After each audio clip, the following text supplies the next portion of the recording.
నిలచి సాక్షులుగా జీవించెదం. యేసు వైపు చూచెదము,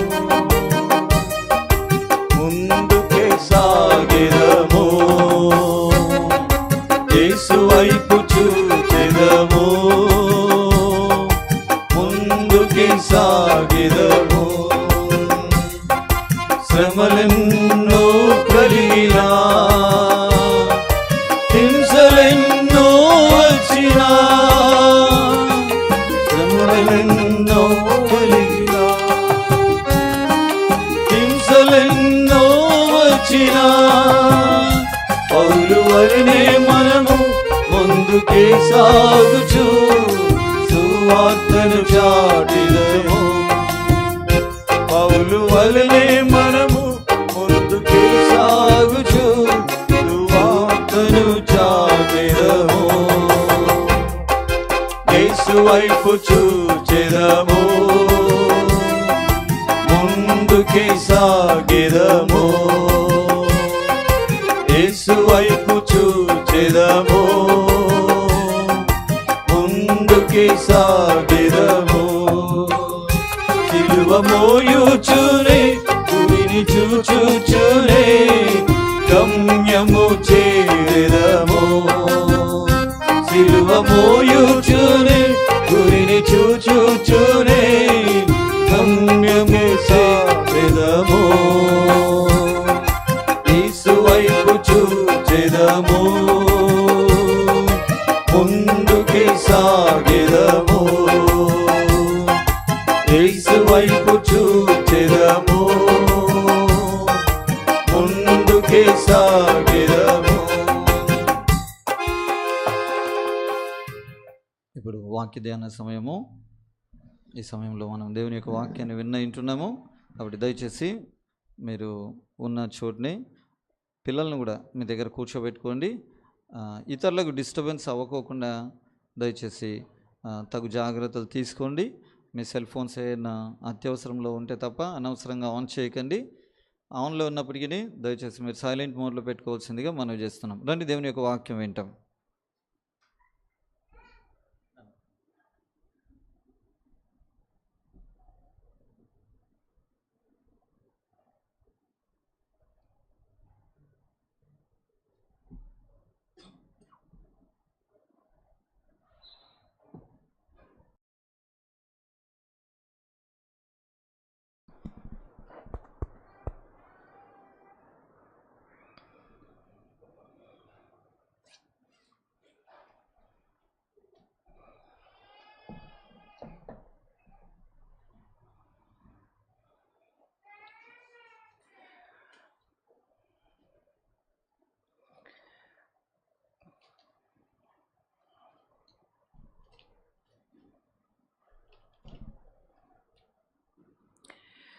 దేవుని వాక్యం చదువుదాం.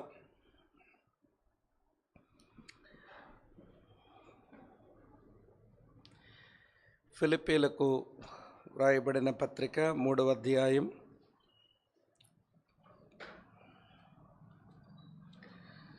14వ వచనం ఇలా ఉంది. అందరం కలిసి చదువుదాం. క్రీస్తు యేసునందు దేవుని ఉన్నత పిలుపునకు కలుగు బహుమానమును పొందవలనని గురి యొద్దకే పరిగెత్తుచున్నాను. మరో స్థలంలో కొన్ని భాగాలు చదువుదాం. హెబ్రీలకు వ్రాయబడిన పత్రిక 12వ అధ్యాయం, హెబ్రీలకు రాసిన పత్రిక 12వ అధ్యాయం 26వ వచనం నుండి 29వ వచనం వరకు మార్చి చదువుదాం. అప్పుడు ఆయన శబ్దము భూమిని చలింపచేసిన గాని ఇప్పుడు నేను ఇంకొకసారి భూమిని మాత్రమే కాక ఆకాశమును కూడా కంపింపచేతును అని మాట ఇచ్చి ఉన్నాడు.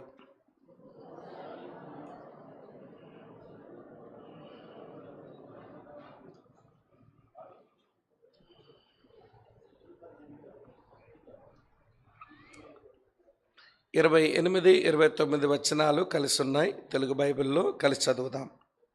అందువలన మనము నిశ్చలమైన రాజ్యమును పొంది దైవ కృప కలిగి ఉందము. ఆ కృప కలిగి వినయ భయభక్తులతో దేవునికి ప్రీతికరమైన సేవ చేయుదము. ఏలయనగా మన దేవుడు దహించు అగ్ని అయి ఉన్నాడు. ప్రభు ఈ మాటలు మన ధ్యానం కొరకు దీవించాలని ఆశిద్దాం. ప్రార్థన చేసుకుని వాక్యం విందాం. మా ప్రియమైన తండ్రి, దయాళుడైన దేవ, మరోసారి నీ దాసులంగా, నీ పిల్లలంగా మీ పాదముల చెంతకు మేము చేరి వస్తున్నాము.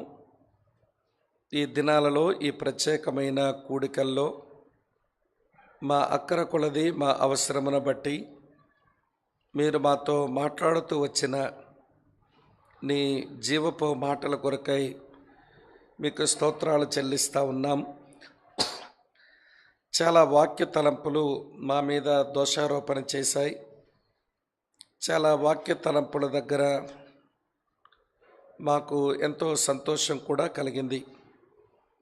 చాలా వాక్య భాగాలకు మేము సరిగా ఉన్నాము అనిపించింది. మరికొన్ని భాగాలకు మేము సరిగా లేము అని కూడా అనిపించింది. అందుకు నీ కృపను మేము కోరుతున్నాము. మీరు కనికరించి మమ్మల్ని బలపరిచి ఈ వర్తమానంతో మేము ఈ కూడికలను మేము ముగించబోతూ ఉండగా మా అందరి ఆధ్యాత్మిక అక్కరను, అవసరాన్ని ఎరిగిన దేవుడవు, నీ వాక్కు చేత మీరు మమ్మల్ని దర్శించి మాలో గొప్ప పరివర్తనకు నీ మాటలు ప్రసాదిస్తారు అని నీ పాదముల చెంతకు చేరి వస్తూ మా ప్రియులందరినీ పేరు పేరున మీరు ఆశీర్వదించి మాతో మాట్లాడమని, ఈ మధ్యాహ్న పూట సమయం ఏకాగ్రతను మాకు ప్రసాదించుదరని యేసుక్రీస్తు వారి నామంలోనే స్తోత్రాలు చెల్లించి ప్రార్థిస్తున్నాము తండ్రి, ఆమెన్. మంచిది ప్రియులారా, పాత్రల్లో బరువు పొట్టల్లోకి వచ్చాక పొట్టల బరువు కాస్త పడక మీద ఉండాలట. బహుశా పాత్రల్లో ఉన్న బరువు అంతా ఈ పొట్టల్లోనికి తెచ్చుకున్నాం. కొంచెం ఇప్పుడు పొట్టల బరువు కాస్త పడక మీద ఉంటే బాగుండును. కానీ ఇలాంటి సమయం మనం కూర్చొని వాక్యం వినాల్సి వచ్చింది. అంటే ప్రతిరోజు మనకి ఇలాంటి పని లేదు కదా. ఈ ప్రత్యేకమైన కూడికలు గనక ఈ సమయం వాక్య కూడికగా దేవుని సేవకులు ఏర్పాటు చేసి మనకిచ్చారు. కనుక కొంచెం శరీరం బరువెక్కింది గనక కడురెప్పలు కూడా బరువెక్కి కొంచెం వాలుకుంటే కొంచెం శ్రద్ధ వహించి మీరు మనసు నిలిపి దేవుని వాక్యం వినాలని నేను మీకు మనవి చేస్తూ ఉన్నాను. దేవుని ఉన్నతమైన పిలుపునకు కలుగు బహుమానం పొందాలని గురు యొద్దకే పరిగెత్తవలసిన మనం చివరి బాధ్యతలు నేను చెప్పి ఈ ప్రత్యేకమైన కూడికల్లో నా సందేశాన్ని ముగించాలి అని ఆశిస్తూ ఉన్నాను. కనుక కడు శ్రద్ధతో దేవుని వాక్యం వినండి. హెబ్రీలకు రాసిన పత్రిక 12వ అధ్యాయం, ఇది పరుగు పందెం గూర్చిన అధ్యాయమని నేను రాత్రి మీతో పంచుకున్నాను. ఈ అధ్యాయం ముగింపులో దేవుని ఆత్మ దేవుని సేవకుడి ద్వారా ఒక కీలకమైన విషయాన్ని లేవనెత్తాడు. ఆ కీలకమైన విషయం ఏంటి అని అంటే, దేవుడు ఒకసారి భూమిని చెలింపచేశాడట, కదిలించాడు. నేను మరోసారి అనగా ఇంకొకసారి భూమిని మాత్రమే కాదు ఆకాశమును కూడా కంపింపచేస్తాను. ఏది స్థిరముగా ఉండాలో అది స్థిరముగా ఉండినట్లు చలింప చేయబడవలసినవి, కదిలింపబడవలసినవి, అస్థిరమైన వాటన్నిటిని కూడా నేను ఒక కుదుపు కుదిపేస్తాను అన్నాడు. ఈ కోవిడ్ మనకి వచ్చిన దగ్గర నుంచి మన పరిస్థితులను చాలా జాగ్రత్తగా గమనిస్తూ ఉంటే దేవుడు అన్నిటినీ కదిలించడం మొదలుపెట్టాడా, అన్నిటినీ షేక్ చేయటం ఆయన ఆరంభించాడా అన్నట్టుగా పరిస్థితులు మనకి కనబడతా ఉన్నాయి. కొంచెం మనస్సు నిలిపి మీరు ఆలోచించండి. ఈ భూమి మీద మనుషులు తమ మేలు కొరకు ఏర్పాటు చేసుకున్న ప్రతి దానిని దేవుడు షేక్ చేయబోతున్నాడు. ఆ షేక్ చేసే పని ఆయన ఇప్పటికే ఆరంభించాడు అని అనిపిస్తూ ఉంది. ఉదాహరిస్తాను, కొంచెం బాగా వినండి. ఈ భూమి మీద ఉన్న వైద్య రంగం, మెడికల్ ఫీల్డ్, దాన్ని దేవుడు షేక్ చేసేసాడా అని అనిపిస్తూ ఉంది.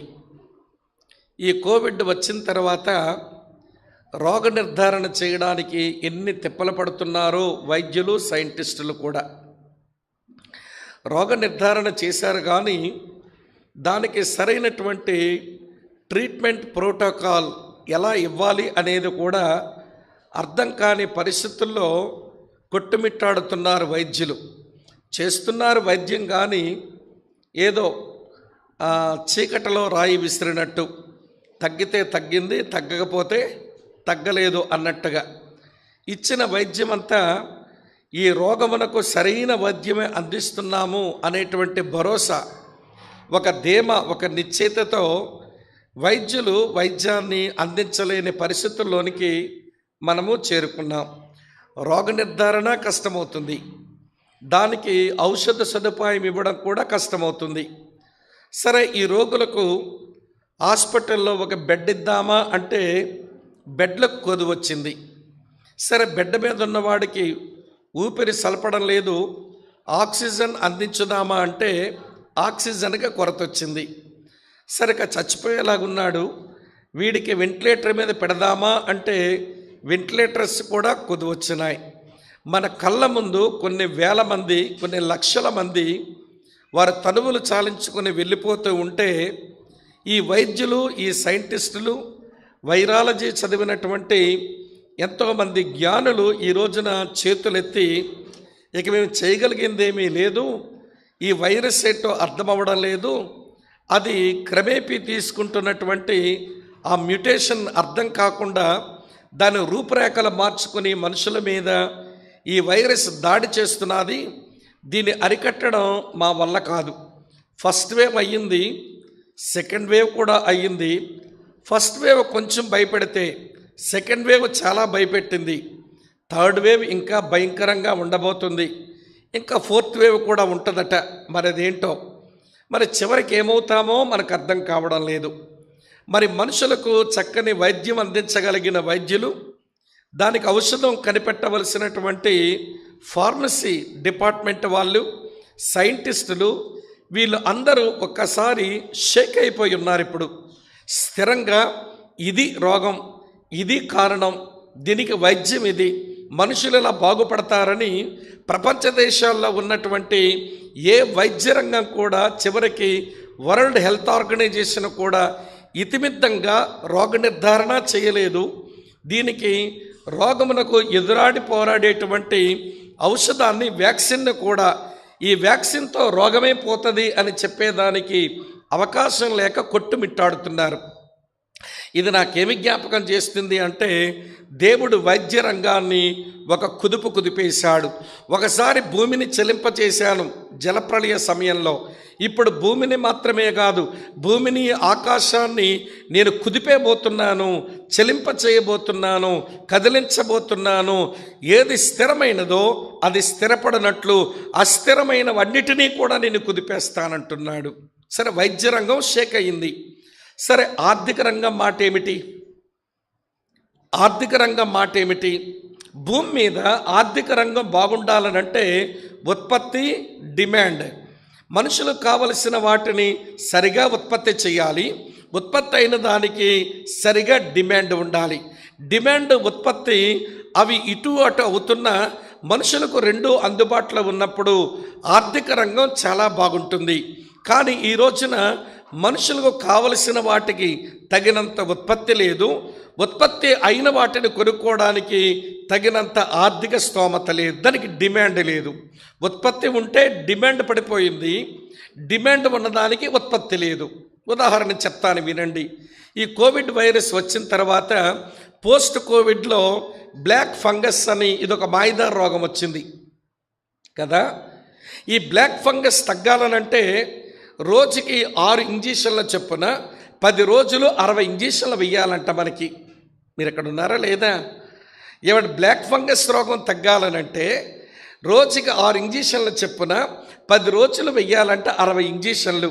సరే, ఇంతకీ ఒరిజినల్గా ఇంజక్షన్ యొక్క వెల ఎంత అంటే 4,800 రూపాయలు ఉంది. 4,800 రూపాయలు ఉంది. కానీ ఈ మెడికల్ మాఫియా వాళ్ళు ఏం చేశారు అంటే వారి దగ్గర ఉన్నటువంటి ఈ మందులన్నిటినీ కూడా వారు అదిమి పట్టి ఉంచి దానిని వేరొక రేటుకు అమ్ముతున్నారు. మనిషి చచ్చిపోబోతున్నాడు బ్లాక్ ఫంగస్తో, ఈమె చచ్చిపోబోతున్నది బ్లాక్ ఫంగస్తో. ఎట్లయినా కాపాడుకోవాలని కుటుంబ సభ్యులు ఇంజక్షన్లు కొనుక్కుందామని అనుకుంటే 4,800 రూపాయల ఇంజక్షన్ ఒకటి 70,000 రూపాయలకు అమ్మినారు ఆంధ్రాలో. మీరేమన్నా తక్కువ తిన్నారా? తెలంగాణలో మీరు 48,000 అమ్మారు. ఇక్కడ అరే 4,800 రూపాయల ఇంజక్షన్ 48,000 రూపాయలకి ఇక్కడ అమ్మితే 70,000 రూపాయలకు అక్కడ అమ్మితే అలాంటివి 60 ఇంజక్షన్లు కొనుక్కోవాలి అని అంటే ఒక మనిషి అక్కడ ఎవడు తట్టుకోగలుగుతాడు? సామాన్యుడు ఏమి వైద్యం చేయించుకుంటాడు? డిమాండ్ ఉంది ఔషధానికి, ఉత్పత్తి లేదు.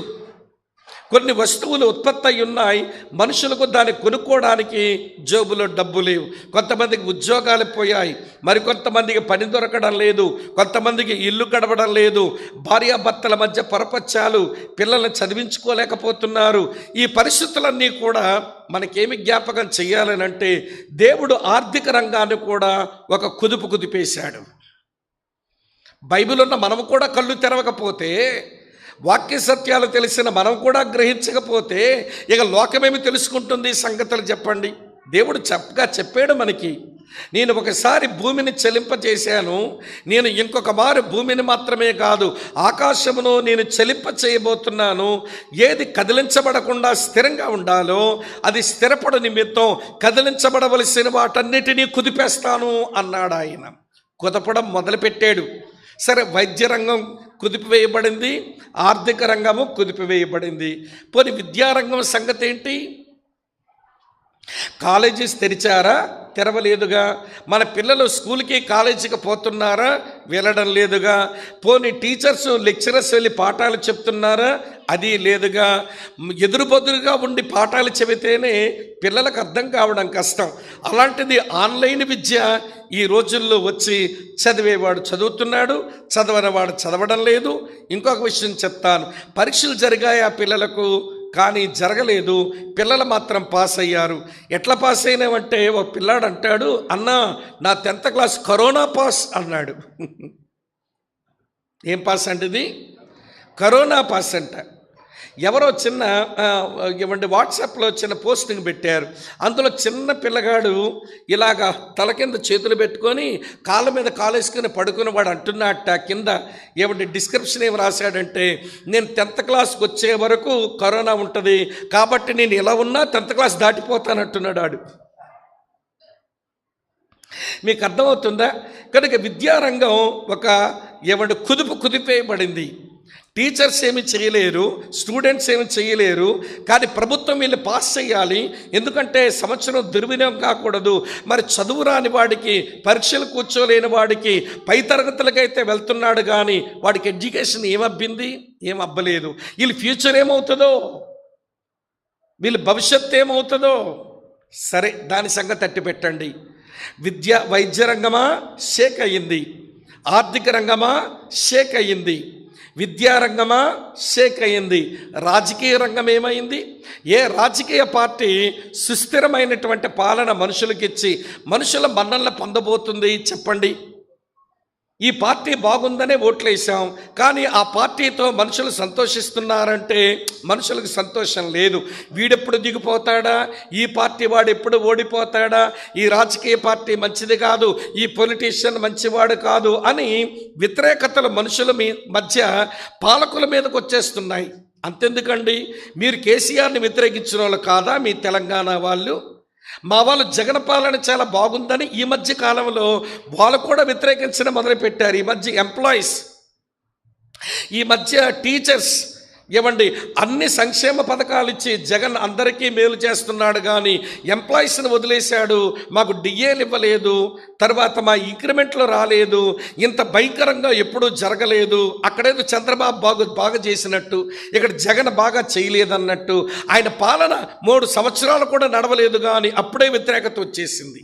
మనుషులండి వీళ్ళ తత్వం ఇంతే. మనుషులండి వీళ్ళ తత్వం అంటే పెడితే పెట్టే మాట మాట్లాడతారు, పెట్టకపోతే పెట్టని మాట మాట్లాడతారు. శ్రీకాకుళం జిల్లాలో సామెత ఉందిలేండి, సామెత అంటే చెప్పన, పులుసు వేస్తే పులుసు మాట మాట్లాడతారట, బద్ద వేస్తే బద్ద మాట మాట్లాడతారట. అంటే ముక్కలు వేస్తే ముక్కలు తిని మాట్లాడతారట, ఉత్తి చారు పోస్తే చారు మాటలు మాట్లాడతారట. అరే ఒకప్పుడు ఎంత మంచి పాలనో, మంచి నాయకుడిని ఎన్నుకున్నాం, రాష్ట్రం బాగుపడుతుంది అనుకున్న వాళ్ళు వారి వరకు ఏదో మేలు జరగలేదు, అప్పుడే రివోల్ట్ అయిపోతున్నారు. రాజకీయ అస్థిరత అనేది ఏమంటే గవర్నమెంట్లో వచ్చేస్తున్నది. అంటే రాజకీయ రంగం కూడా షేక్ అయిపోయిందన్నమాట. మీరు ఇక్కడ ఉన్నారా? మధ్యాహ్నం కదా, కొంచెం ఇలాంటి ప్రాక్టికల్ విషయాలు చెప్తే కొంచెం కళ్ళు గుడ్ల గొప్పలాగా చేసుకుని వింటారు మీరు, లేకపోతే కళ్ళు మూతలేస్తారని వివరాలు ఇస్తున్నాను. రైట్. వైద్య రంగమా షేక్ అయ్యింది, ఆర్థిక రంగమా షేక్ అయ్యింది, విద్యారంగమా షేక్ అయ్యింది. అమ్మ వింటున్నారు కదూ? రాజకీయ రంగమా షేక్ అయ్యింది. సినిమా రంగం ఏమైంది? మాకు షూటింగ్లు జరగడం లేదు, మాకు డబ్బులు రావడం లేదని సినిమాల్లో పనిచేసే వాళ్ళు వినండి ఏడుస్తున్నారు. మేము సినిమా హాళ్ళు తెరవకపోతే, మేము సినిమాలు వేసుకోకపోతే, ఆదాయాలు రాకపోతే మేమెక్కడ సినిమాలు రన్ చేస్తామని సినిమా హాల్ ప్రొపరేటర్స్ అంతా వాళ్ళు ఏడుస్తున్నారు. అంటే సినిమా రంగానికి ఏ కొదువా ఉండదు, ఇది ఎప్పుడు ఆదాయం సంపాదించే రంగమే అనుకున్న సినిమా రంగం కూడా దేవుడు షేక్ చేసి పడేశాడు, దాన్ని కూడా కుదిపేశాడు. సరే, ఇప్పుడు మన వరకు వద్దాం. ఏమండి వినండి ప్రియులారా, ఇది కూడా ఆధ్యాత్మిక రంగం. ఇది కూడా ఏమైందో చెప్పమంటారా? ఈ ఆధ్యాత్మిక రంగం, స్పిరిచువల్ ఫీల్డ్ను కూడా దేవుడు కుదిపేశాడు.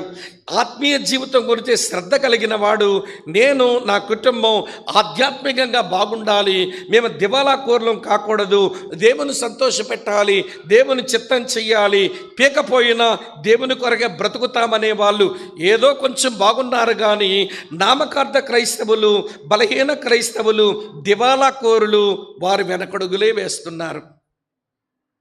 జూమ్లో వాక్యం చెప్పిస్తున్నాం, యూట్యూబ్లో వాక్యం వినండి లింకులు ఇస్తున్నాం. అప్పుడప్పుడు ప్రియులార మనుషులు దగ్గరగా కలుసుకోలేకపోయినా వీళ్ళు వాక్యమునకు తక్కువ కాకూడదు, సావాసానికి తక్కువ కాకూడదని సేవకులు చేస్తున్న సర్కస్లు అన్నీ కావు. నేను సేవకుడినేగా, నాకు కూడా తెలుసు.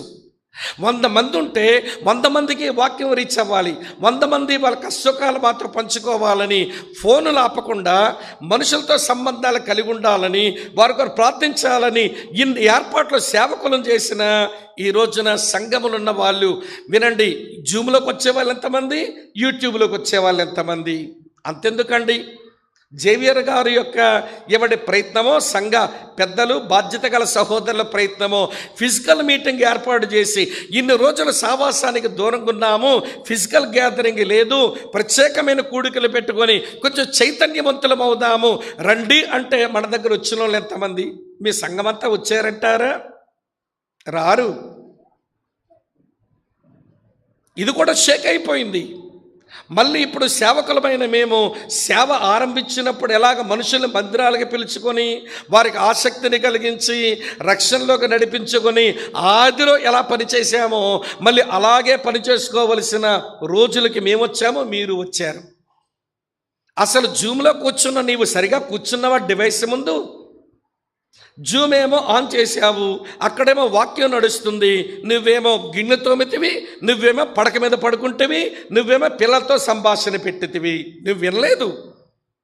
ఇందాక అన్న జాషువా గారు ఒక మాట అన్నారు, ఆన్లైన్ అంటే డివైస్ ఆన్ చేస్తున్నారట, లైన్ ఏమో వేరొక దగ్గర ఉంటుందట. ఇది రివర్స్లో చెప్పినట్టున్నారు. ఇక్కడ లైన్లో మాకున్నట్టు కనబడుతున్నారు, మీరు ఆన్ అయ్యారు ఎక్కడో. లైన్ మాతోనే ఉంది, ఆన్ మాత్రం ఎక్కడో అయ్యారు మీరు. ఈ ఆన్లైన్ మినిస్ట్రీ అంతా ఇలాగ తగలబడిందండి ఈ రోజుల్లో. ఈ జూమ్లు, ఈ గూగుల్ మీట్లు, ఈ యూట్యూబ్లు వినండి, ఈ స్పిరిచువల్ ఫీల్డ్ని ఒక కుదిపేసింది మన వాళ్ళని. నేను పదే పదే చెప్పేవాళ్ళని మా సంఘస్థులకి ఏమనేవాడు తెలుసా, మీ ఆధ్యాత్మిక జీవితం జాగ్రత్త, మీ ఆరోగ్యాలు జాగ్రత్త. మీ ఆరోగ్యాలను దృష్టిలో పెట్టుకొని మందిరానికి రావద్దని చెప్తున్నాము, కానీ మీ ఆధ్యాత్మిక జీవితం విషయమై మేము చేయాల్సిన అన్ని ప్రయత్నాలు చేస్తామని. ఎన్ని ప్రయత్నాలో తెలియదండి. సోమవారం ఉదయం మొదలుపెట్టి మళ్ళీ ఆదివారం సాయంత్రం వరకు దాదాపు ఎవ్రీడే ఏదో ఒక యాక్టివిటీ. సోమవారం పాస్టర్స్ లీడర్స్ మీటింగ్, మంగళవారం యూత్ కొరకు స్పెషల్ మీటింగ్, బుధవారం బైబిల్ స్టడీ, లక్షవారం ఉమెన్స్ మీటింగ్, శుక్రవారం లీడర్స్ మీటింగ్, శనివారం ఫాస్టింగ్ ప్రేయర్, ఆదివారం ఆరాధన. ఇన్ని కార్యక్రమాలు ఏర్పాటు చేసిన అంతెందుకు, ఈ కూడుకొచ్చిన మీలో ఎంతమంది సిన్సియర్గా కూర్చుని దేవుని వాక్యం నేర్చుకున్నారు చెప్పండి, గుండె మీద చేసుకుని.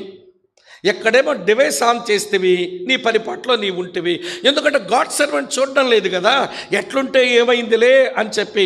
కొంతమంది దొంగ ముఖాలు ఉంటారు, వాళ్ళు వీడియో ఆన్ చేస్తే దొరికిపోతామేమో అని డివైస్ ఆన్ చేసి వీడియో ఆపేస్తే మీరు ఎట్లా బతుకుతున్నారో మాకు తెలియకపోతే, మేమేమో మా బ్రదర్స్ ఇన్ని డివైసులు వచ్చాయి, 76 డివైసులు అటెండ్ అయ్యారు మా మెంబర్స్ అని శబాష్ అనుకుని వాక్యాలు చెప్తున్నా. ఇదంతా ఉత్తుతుదే, 76 కుటుంబాలు కూర్చోలేదు ఇక్కడ. కానీ ఈ రోజు వరకు కూడా క్రిస్టియన్ ఫీల్డ్లో ఉన్న మనం దేవుడు దేన్ని షేక్ చేసేస్తున్నాడో, మనం ఎక్కడున్నామో కూడా మనకు అర్థం కావడం లేదు. ప్రియులారా వినండి, ఫైనల్ మెసేజ్లో ఈ మాటలు మీకు జ్ఞాపకం చేస్తున్నాను. మెడికల్ ఫీల్డ్ షేక్ అయిపోయింది, ఫైనాన్షియల్ ఫీల్డ్ షేక్ అయిపోయింది, ఎడ్యుకేషనల్ ఫీల్డ్ షేక్ అయిపోయింది, పొలిటికల్ ఫీల్డ్ షేక్ అయిపోయింది, అలాగనే సినిమా ఫీల్డ్ షేక్ అయిపోయింది, ఈవెన్ స్పిరిచువల్ ఫీల్డ్ షేక్ అయిపోయింది. అన్నిటినీ షేక్ చేస్తున్నాడు ఆయన. కనీసం ఎప్పటికన్నా కళ్ళు తెరవంటారా? నాకు తెలియక అడుగుతాను, మీరు ఆలోచించారో లేదో, కరోనా వైరస్ ఉన్న గాలిని మనుషులు మనమే పీలుస్తున్నామా?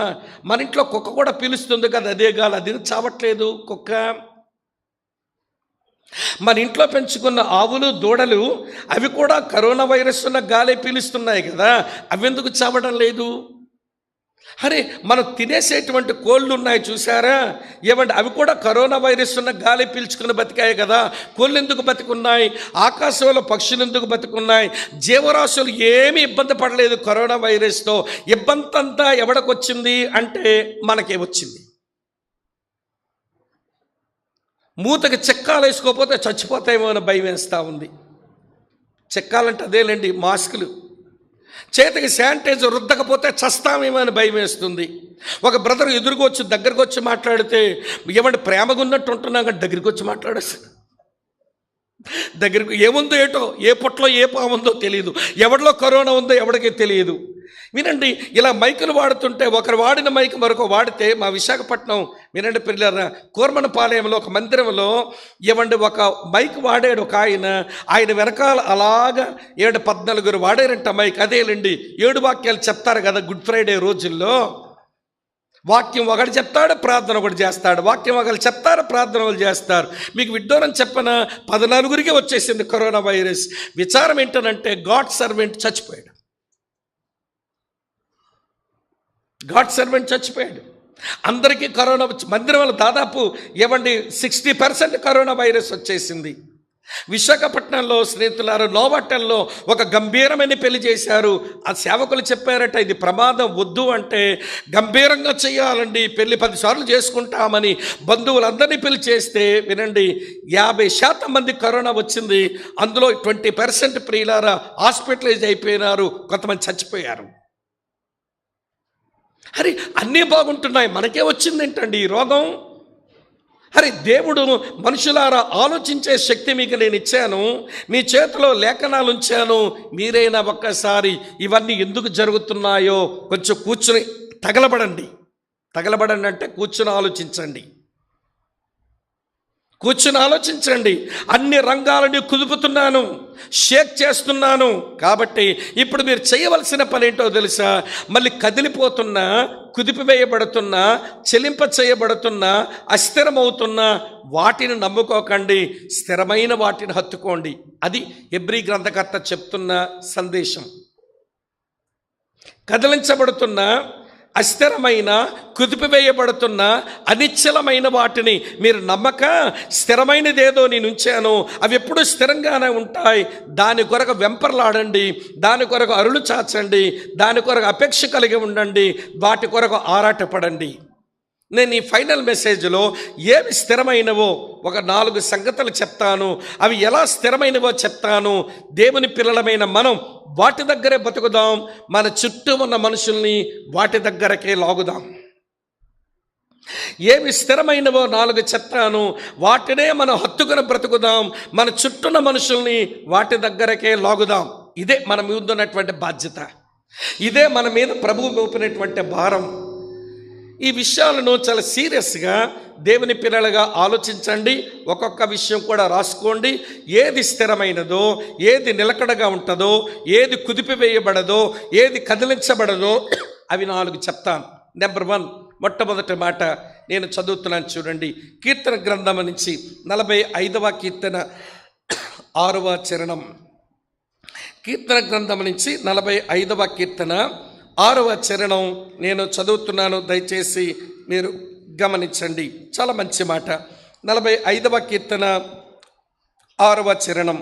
దేవా, నీ సింహాసనము నిరంతరము నిలుచును, నీ రాజదండము న్యాయార్థమైన దండం. ఈ వచనం ఏమి చెప్తుందో తెలుసా? దేవుని సింహాసనం నిరంతరము నిలుస్తుందంట. దానినెవడు కుదపలేడు, దానినెవడు అస్థిరపరచలేడు, దానినెవడు చెలింప చేయలేడు. దేవుని సింహాసనమే స్థిరం. దీనిని ఇర్మియా విలాప వాక్యాల్లో రాస్తూ భలే అద్భుతమైన మాట అన్నాడు. విలాప వాక్యములు 5వ అధ్యాయం 19వ వచనానికి రండి, నేను మీ కొరకే చదువుతాను. విలాప వాక్యములు 5వ అధ్యాయం 19వ వచనం. యెహోవా, నీవు నిత్యము ఆసీనుడవై ఉన్నావు, నీ సింహాసనము తరతరములు ఉండెను. దేవుని సింహాసనం నిరంతరము ఉంటుంది, తరతరములు ఉంటుంది. దానిపైన కూర్చున్న దేవుడు నిత్యము ఆసీనుడైన దేవుడు. ఆయన సింహాసనం ఎప్పుడు ఖాళీగా ఉండదు, ఆయన సింహాసనం ఎప్పుడు ఖాళీగా ఉండదు. ఆయన సింహాసనం మీద ఎప్పుడు ఆయన ఆసీనుడై ఉంటాడు. ఒక మంచి ఉదాహరణ ఇస్తాను, వినండి. ఇశ్రాయేలు ప్రజలు 10 గోత్రాలు ఇశ్రాయేలీలుగా, 2 గోత్రాలు యూదులుగా విడిపోయిన తర్వాత, వింటున్నారా మీరంతా? ఆ పైన ఉన్నటువంటి 10 గోత్రాలకు ఇశ్రాయేలీలకు యెరోబాము దగ్గర నుంచి చాలామంది రాజులు వచ్చారు. కానీ ఆ రాజుల్లో ఎవడూ మంచోడు లేడు. హైదరాబాద్ భాషలో చెప్పాలంటే యెరోబాము దగ్గర నుంచి చివరి రాజు వరకు వినండి, అందరూ బద్మాషులే, ఒక్కడంటే ఒకడు మంచోడు కాడు. విగ్రహారాధికులు, దేవుని మీద తిరుగుబాటు చేసిన వారే ఉన్నారు వాళ్ళకి. కానీ యోధా రాజుల్లో అక్కడక్కడ కొంచెం మంచి రాజులు కనబడేవాళ్ళు. ఆసా ఒక మంచి రాజు, సొలొమోను తర్వాత. ఆసా తర్వాత యెహోషాపాతు, యెహోషాపాతు తర్వాత ఉజ్జియా తర్వాత హిజ్కియా. ఇట్లా అక్కడక్కడ కొంచెం మంచి రాజులు కనబడేవాళ్ళు. సరే, దేవుని సేవకుడైన యెషయా దేవుని సేవ చేస్తున్న రోజుల్లో ఉజ్జియా అనేటువంటి మంచి రాజు ఉండేవాడు. ఆయన కూడా మనసును గర్వించి దేవుని సందులో యాజకుడిలాగా ధూపం వేయడానికి వెళ్ళి కుష్టును తెచ్చుకొని అతను కూడా చచ్చిపోయినాడు. చనిపోయిన తర్వాత వినండి, దైవ సేవకుడైన యెషయాకు ఎంతో కలవరం. మా సింహాసనం మీద దొరక్క ఒక మంచి రాజు దొరికాడు అనుకుంటే ఆ రాజు కూడా చచ్చిపోయాడు. ఇక యోధా సామ్రాజ్యం ఏమవుతుంది, దావీదు సింహాసనం ఏమైపోతుందని యెషయా కలవరంతో నిండగా యెషయా గ్రంథం 6వ అధ్యాయం 1వ వచనంలో దేవుడు తన ప్రత్యక్షతనిచ్చాడు. ప్రత్యక్షతనిచ్చి చూడండి, అక్కడ ఏం రాసి ఉంటుందో తెలుసా? రాజైన ఉజ్జియా మృతి నొందిన సంవత్సరమున అత్యున్నతమైన సింహాసనంపై ప్రభు ఆసీనుడై ఉండగా నేను ఆయనను చూచితిని. ఇలాంటి ప్రత్యక్షత ప్రవక్తకు దేవుడు ఎందుకు ఇచ్చాడంటే, హే యెషయా, మీ భూమి మీద సింహాసనం మీద ఒక రాజు గతించిపోయాడు, మేమేమైపోతాము, మమ్మల్ని ఎవరు పాలిస్తారని నువ్వు కలవరపడుతున్నావు. భూమి మీద ఈ సింహాసనం మీద ఒకడు చచ్చిపోవచ్చు, మరొకడు రావచ్చు, కానీ నేను నా సింహాసనం మీద నిరంతరము ఉంటాను. నేను ఏలుబడి చేస్తాను, అన్నీ నా కంట్రోల్లో ఉంటాయి. నేను ఎవరినో తెలుసా? సార్వభౌముడను, చక్రవర్తిని, అత్యున్నతమైన సింహాసనంపై ఆసీనుడై ఉన్నవాడను. ప్రియమైన తమ్ముడు, అన్న, చెల్లి, అక్క, ఇక్కడ ఏమండి 45వ కీర్తనలో కానివ్వండి, విలాపవాక్యాల్లో కానివ్వండి, ఏమి చెప్పబడుతుందనంటే దేవుని సింహాసనమే స్థిరం, దేవుని సింహాసనం నిరంతరం ఉంటుంది, దేవుని సింహాసనం యుగయుగాలు ఉంటుంది, దానిపైన దేవుడు నిత్యము ఆసీనుడై ఉంటాడు. కనుక ఈ రోజుల్లో అన్నీ అస్థిరమైపోతున్నాయి, అన్నీ షేక్ అయిపోతున్నాయి. ఇలాంటి సమయంలో మీరు నేను ఉండవలసింది ఎక్కడ? మన చుట్టూన్న మనుషుల్ని ఎక్కడికి లాక్కు రావాలనంటే స్థిరమైన ఆయన సింహాసనం దగ్గరే మనం బ్రతకాలి. ఆ స్థిరమైన ఈ సింహాసనం దగ్గరకే మనుషులను మనం స్వాగతించాలి. రండి, ఆ సింహాసనం దగ్గరకు వస్తే మనకేముందో వాళ్ళకేముంటుందో చెప్తాను. హెబ్రీలకు రాసిన పత్రిక 4వ అధ్యాయం 16వ వచనానికి రండి.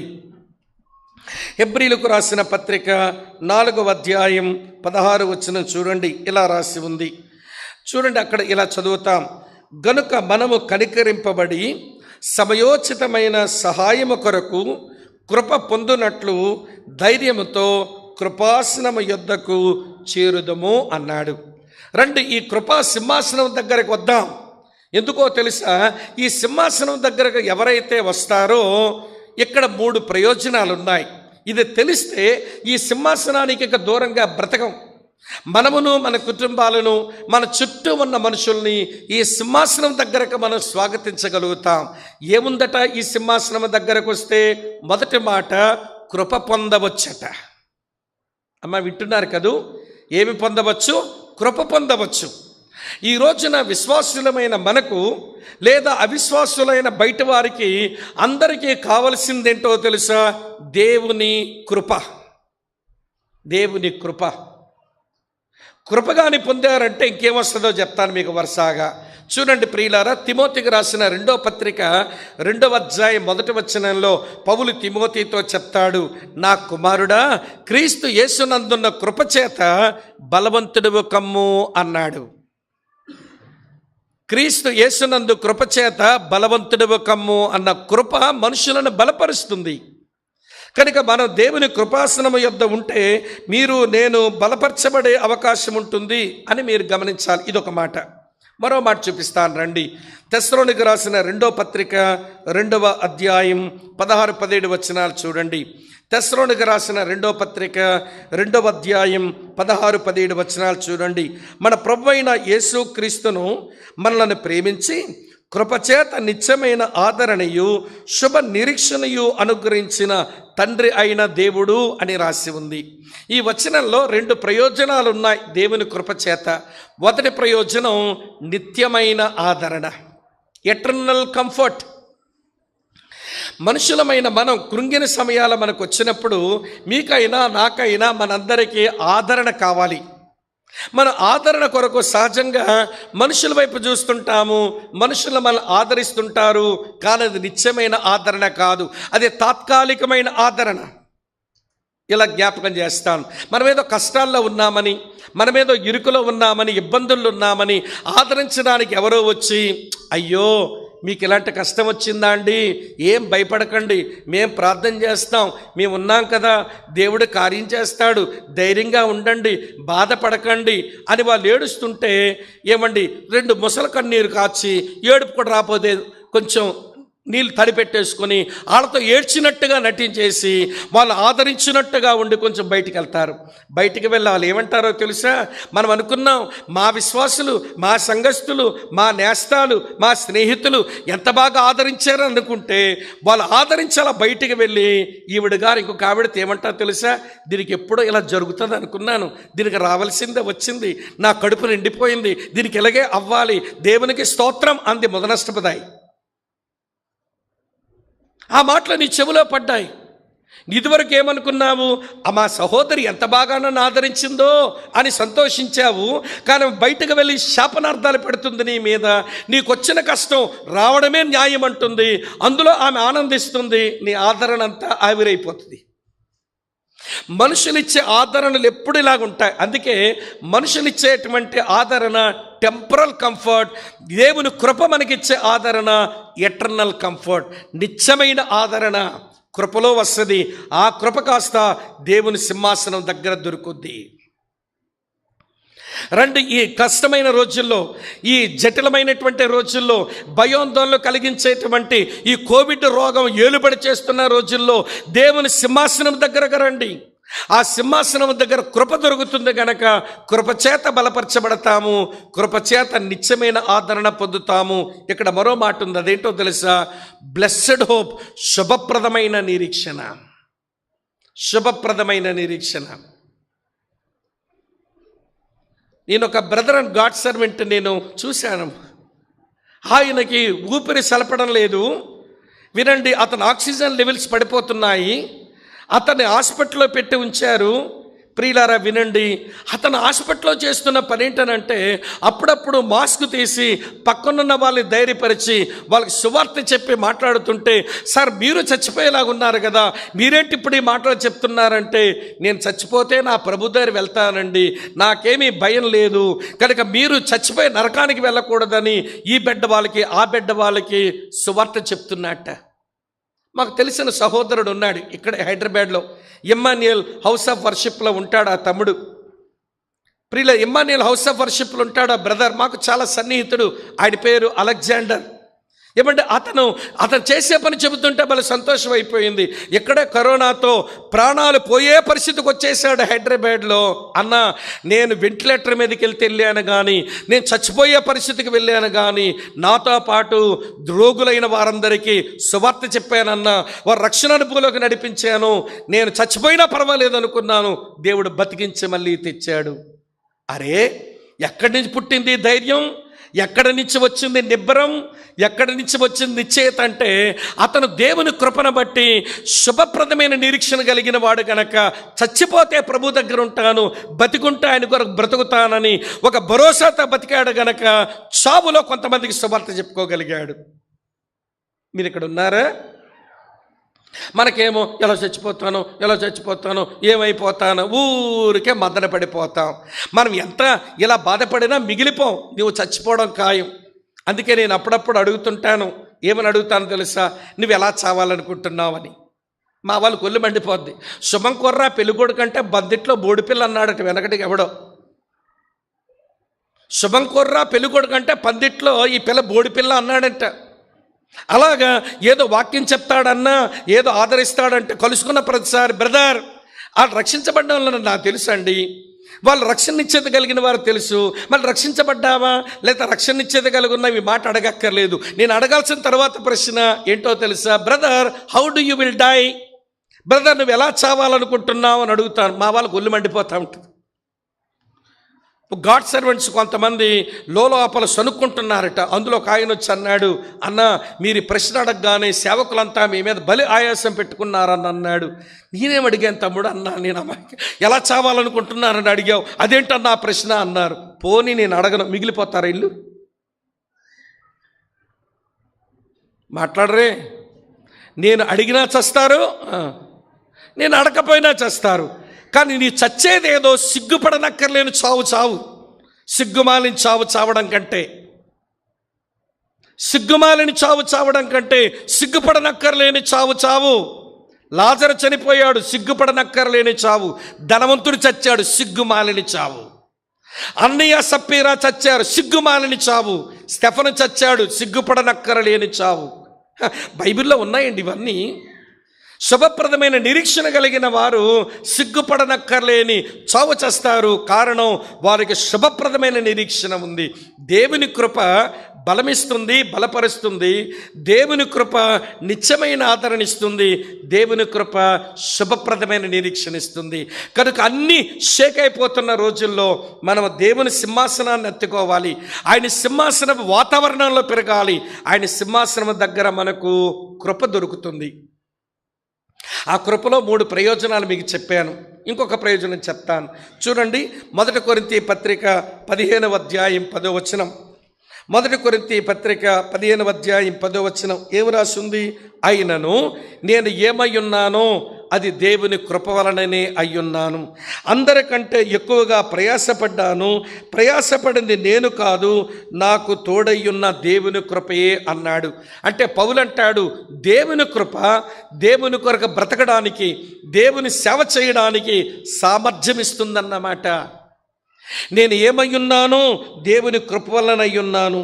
నాకు అనుగ్రహించబడిన ఆయన కృప నిష్ఫలము కాలేదు, కానీ అందరికంటే నేను ఎక్కువగా ప్రయాసపడ్డాను. ప్రయాసపడింది నేను కాదు, దేవుని కృపే అన్నాడు. దేవుని కృప పనిచేయడానికి, బ్రతకడానికి సామర్థ్యం ఇస్తుంది. కనుక ఈ దినాల్లో ప్రియులారా, ఎవరి వైద్యుల దగ్గర వెళదాం. వినండి ప్రియులారా, మిగిలిన రంగాల్లో ఉన్న ప్రయోజనాలు పొందుకుందాం, కానీ ఇవే మాకు మేలు చేస్తాయి అని అది వైద్య రంగాన్నో, రాజకీయ రంగాన్నో, విద్యా రంగాన్నో, ఆర్థిక రంగాన్నో, రాజకీయ రంగాన్నో ఇలాంటి వాటి మీదకి నమ్మొద్దు. ఇవన్నీ షేక్ అయిపోయేవి, ఇవి అస్థిరమైనవి. స్థిరమైనది దేవుని సింహాసనం. స్థిరమైనది దేవుని సింహాసనం. ఆ సింహాసనము దగ్గర కృపచేత బలపరచబడగా, కృపచేత ఆదరించబడగా, కృపచేత నిరీక్షణ పొందగా, కృపచేత సేవకు సామర్థ్యం కలిగిన వారం కాగా దేవుని సింహాసనము దగ్గర ఈ కృప మనకు దొరుకుతుంది. ఇదొక ప్రయోజనం. రెండో ప్రయోజనం చెప్తాను చూడండి. దేవుని కృప దగ్గరే ఏం ప్రయోజనం ఉందనంటే కనికరింపబడి అన్నాడు. హెబ్రీ 4:16 మనము కనికరింపబడి దేవుని సింహాసనము దగ్గర మనము కనికరించబడతాం. అంటే ఆయన సింహాసనం దగ్గర కనికరం దొరుకుతుంది. ఈ కనికరం అనే మాటకు సరిగా మనకు అర్థం తెలియాలి. అమ్మ వింటున్నారు కదూ? కనికరం అంటే అర్థం ఏంటనంటే దయ చూపించడం, జాలి చూపించడం అని వరకే మన వాళ్ళు ఆలోచిస్తున్నారు. కానీ అది సరైన అర్థమే కాదు. కనికరము అంటే అర్థం జాలి చూపించడం కాదు. ఉదాహరణ చెప్తాను. ఆ రోడ్డు మీద ఎవరికో యాక్సిడెంట్ అయింది. ఆ కుర్రగాడు రక్తపు మడుగుల్లో ఉన్నాడు, ఏడుస్తూ ఉన్నాడు. యాక్సిడెంట్ చాలా తీవ్రంగా జరిగింది. వాడు బాధపడతా ఉన్నాడు. మనమంతా అలా వెళ్ళిపోతూ ఆ రక్తపు మడుగుల్లో ఉండి ఏడుస్తున్న కుర్రగాడిని చూసి మనం ఏమన్నాము? అయ్యో పాపం, చుచ్చుచ్చు. దీన్ని ఏమంటామంటే జాలిపడ్డాం. అయ్యో పాపం చుచ్చుచ్చు అనడానికి పెద్ద కష్టపడక్కర్లేదు. అయ్యో అనడానికి గొంతుకి ఏమైనా నొప్ప, పాపం అనడానికి పెదాలకు ఏమైనా నొప్ప, చుచ్చుచ్చు అనడానికి నాలుగుకి ఏమైనా నొప్ప. ఎన్నిసార్లు అని అంటాం మనం ఆ మాట. కానీ వినండి స్నేహితులారా, ఇప్పుడు అతని తండ్రి అక్కడికి వచ్చాడు అనుకోండి. యాక్సిడెంట్లో రక్తంలో ఉండి ఏడుస్తున్న కొడుకును చూసిన తండ్రి అయ్యో పాపం చుచ్చుచ్చు అనుకుంటూ వెళ్ళిపోతాడా? వెళ్ళలేడు. ఆయన జాలి చూపలేడు, కనికరం చూపుతాడు. కనికరం అంటే ఎదుటివాడు బాధపడితే తిరిగి తాను బాధపడ్డం, ఎదుటివాడు ఏడుస్తూ ఉంటే తాను ఏడవడం. అందుకే ఇంగ్లీష్లో come plus passion is equal to compassion. ఎదుటివాడు ఏ ప్యాషన్లో ఉన్నాడో ఆ ప్యాషన్లోనికి మనం రావడం.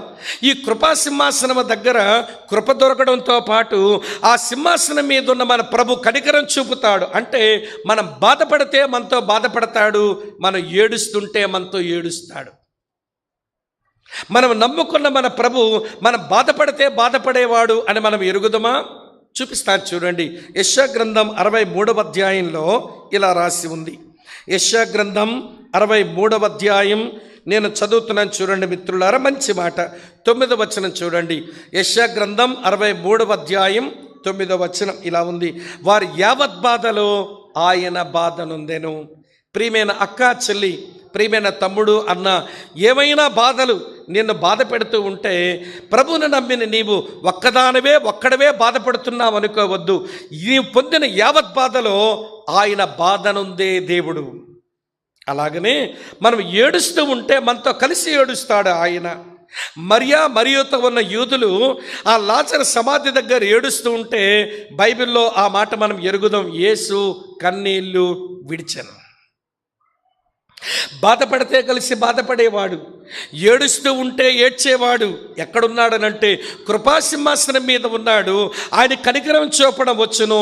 ఆయన పేరే కనికర సంపన్నుడు. ఆయన పేరే కనికర సంపన్నుడు. కనుక అన్నీ కుదిపివేయబడుతున్న ఈ రోజుల్లో, అన్నీ షేక్ అయిపోతున్నటువంటి రోజుల్లో స్థిరమైనది దేవుని సింహాసనం. దానిపైన ఉన్న మన ప్రభు, ఆయన నిరంతరము ఆసీనుడై ఉన్నవాడు. ఆ సింహాసనం దగ్గరకు చేరాలి. కారణం సింహాసనం దగ్గర కృప దొరకగా, సింహాసనం దగ్గర కనికరం దొరకగా మూడో మాట ఉంది. మూడో ప్రయోజనం సింహాసనం దగ్గర ఏమని రాశాడో తెలుసా? సమయోచితమైన సహాయం దొరుకుతుందట. Timely help. సమయోచితమైన సహాయం. మనము నమ్మిన ప్రభు ఏ సమయానికి ఏది చెయ్యాలో అది చేయగలిగిన వాడు. అందుకే ప్రసంగి 3:11 సొలొమోను అంటాడు, దేని కాలమందు అది చక్కగా జరుగునట్లు ఆయన సమస్తమును నిర్ణయించి ఉన్నాడు. ప్రియమైన అక్క, చెల్లి, తమ్ముడు, అన్న వినండి, ఆయన సమయోచితమైన సహాయం అందించగలిగిన వాడు. అటువంటి సమయోచితమైన సహాయం, ఆయన కనికరం, ఆయన కృప ఆయన సింహాసనం దగ్గర అందుబాటులో ఉండగా ఆయన సింహాసనమును వదిలి మనము తిరగడం, అస్థిరమైన వాటిని నమ్ముకొని అస్థిరమైన వాటి కొరకు వెంపర్లాడి షేక్ అయిపోతున్న వాటి కిందకి వెళ్ళి మనము కూడా ఇబ్బందులు పాల్పడడం ఇది సరైన పని అని అంటారా? ఒక్క మాట మీతో చెప్తాను వినండి. పడిపోతున్న దాన్ని ఆపొచ్చేమో కానీ కూలిపోతున్న దాన్ని ఎవడో ఆపలేడు. పడిపోతున్న దాన్ని పోని ఏదో నిలబెట్టి ఆపొచ్చేమో కానీ కూలిపోతున్న దాన్ని ఎవడో ఆపలేడు. మనుషులు తమ మేలు కొరకు కొన్ని వ్యవస్థలు తయారు చేసుకున్నారు. దాన్ని బట్టి మేము జ్ఞానము కలిగిన వారము, మా మేలు కొరకు మేము అన్ని ఏర్పాట్లు చేసుకుంటున్నాము, మా టెక్నాలజీ, మా సైన్స్, మా ఇంటలెక్చువల్ క్యాలిబర్ చాలా గొప్పదని దేవునికి వ్యతిరేకంగా గర్వాంతులైపోయిన మానవులకు కరోనా చెప్తుంది ఒక పాఠం. ఒరే మనుషుల్లారా, మీరు చాలా పరిమితమైన వాళ్ళు. మీ జ్ఞానం, మీ టెక్నాలజీ, మీ ఐక్యూ అది ఎంత గొప్పదైనా కానీ నా దగ్గర మీ జ్ఞానం అది వెర్రితనమే అని దేవుడు మరోసారి కరోనా కాలంలో ప్రూవ్ చేసి చూపిస్తున్నాడు, మనకి నిరూపించి చూపిస్తున్నాడు. కానీ ఇంకా అస్థిరమైన వాటి కొరకే పరిగెత్తి అస్థిరమైన వాటినే ఎవడు కలిగి ఉందామని వెంపర్లాడి మనం స్థిరమైన వాటిని మనం కోల్పోకూడదు. కనుక దేవుని పిల్లలమైన మనం స్థిరమైన దేవుని సింహాసనం దగ్గర ఉండి మనకు తెలిసిన మన స్నేహితులు, మనకు తెలిసిన మన బంధువులు, లేక మనకు తెలిసిన మన ఇరుగు పొరుగు వారికి దేవుని సింహాసనం దగ్గరకు వచ్చినట్లుగా వారును దేవుని కృపణ పొంది, వారు దేవుని కనికరమన పొంది, వారు కూడా సమయోచితమైన సహాయమన పొంది వారు మేలు పొందినట్లుగా మనం ప్రయాసపడితేనే నిజ క్రైస్తవులం, లేకపోతే నకిలీ క్రైస్తవులం. ఏదో ఒకటి అయి ఉంటాం మనం. అయితే నిజ క్రైస్తవులమైనా కావాలి, లేదా నకిలీ క్రైస్తవులమైనా ఏదో ఒకటి అయి ఉంటాం మనం. కాబట్టి రండి, అస్థిరమైన వాటి కొరకు వెంపర్లాడదామా, స్థిరమైన వాటి కొరకు ఆశపడదామా? ఎవరి సంగతి వాళ్ళే తేల్చుకోవాలి. ఇది ఫైనల్ మెసేజ్ కనుక డెసిషన్ మీదే అని మీకు జ్ఞాపకం చేస్తున్నాను. రండి, రెండో సంగతి చెప్తాను. 4 చెప్తానన్నాను కదా. మొదటిదేమో దేవుని సింహాసనం వివరించాను, అయిపోయింది. రెండో సంగతి మార్కు సువార్త 13వ అధ్యాయానికి రండి. మార్కు సువార్త 13వ అధ్యాయం 31వ వచనం నేను చదువుతున్నాను, చూడండి ప్రియులారా. మార్కు సువార్త 13వ అధ్యాయం 31వ వచనం. ఆకాశమును భూమియును గతించును గాని, చెప్పండి తర్వాత మాట ఏంటమ్మా, నా మాటలు గతింపవు. ఆకాశమును భూమియు గతించును గాని నా మాటలు గతింపవు. అంటే దేవుని సింహాసనం ఎంత స్థిరమో దేవుని వాక్యం కూడా అంతే స్థిరం. దేవుని సింహాసనం ఎంత స్థిరమో దేవుని వాక్యం కూడా అంతే స్థిరం. దానిని ఎవడూ లేకుండా చేయలేడు ఈ సృష్టిలో. ప్రియులారా వినండి, ఆ సంగతి నేను తర్వాత చెప్తాను. కానీ ఈ దేవుని వాక్యాన్ని గురించి ఒక 3 సంగతులన్నా మనకు తెలియాలి. చెప్తాను వినండి. ఈ దేవుని వాక్యములో ఏమున్నాయి అని అంటే ప్రామిసెస్, వాగ్దానాలు ఉన్నాయి. ఈ దేవుని వాక్యములో వాగ్దానాలు ఉన్నాయి. ఎవరో లెక్క పెట్టారు, నేనైతే లెక్క పెట్టలేదు, కానీ ఎవరో చెప్పిన మాట మీతో చెప్తున్నాను. ఈ బైబిల్లో 30,000 వాగ్దానాలు ఉన్నాయట. 30,000 వాగ్దానాలు ఉన్నాయట.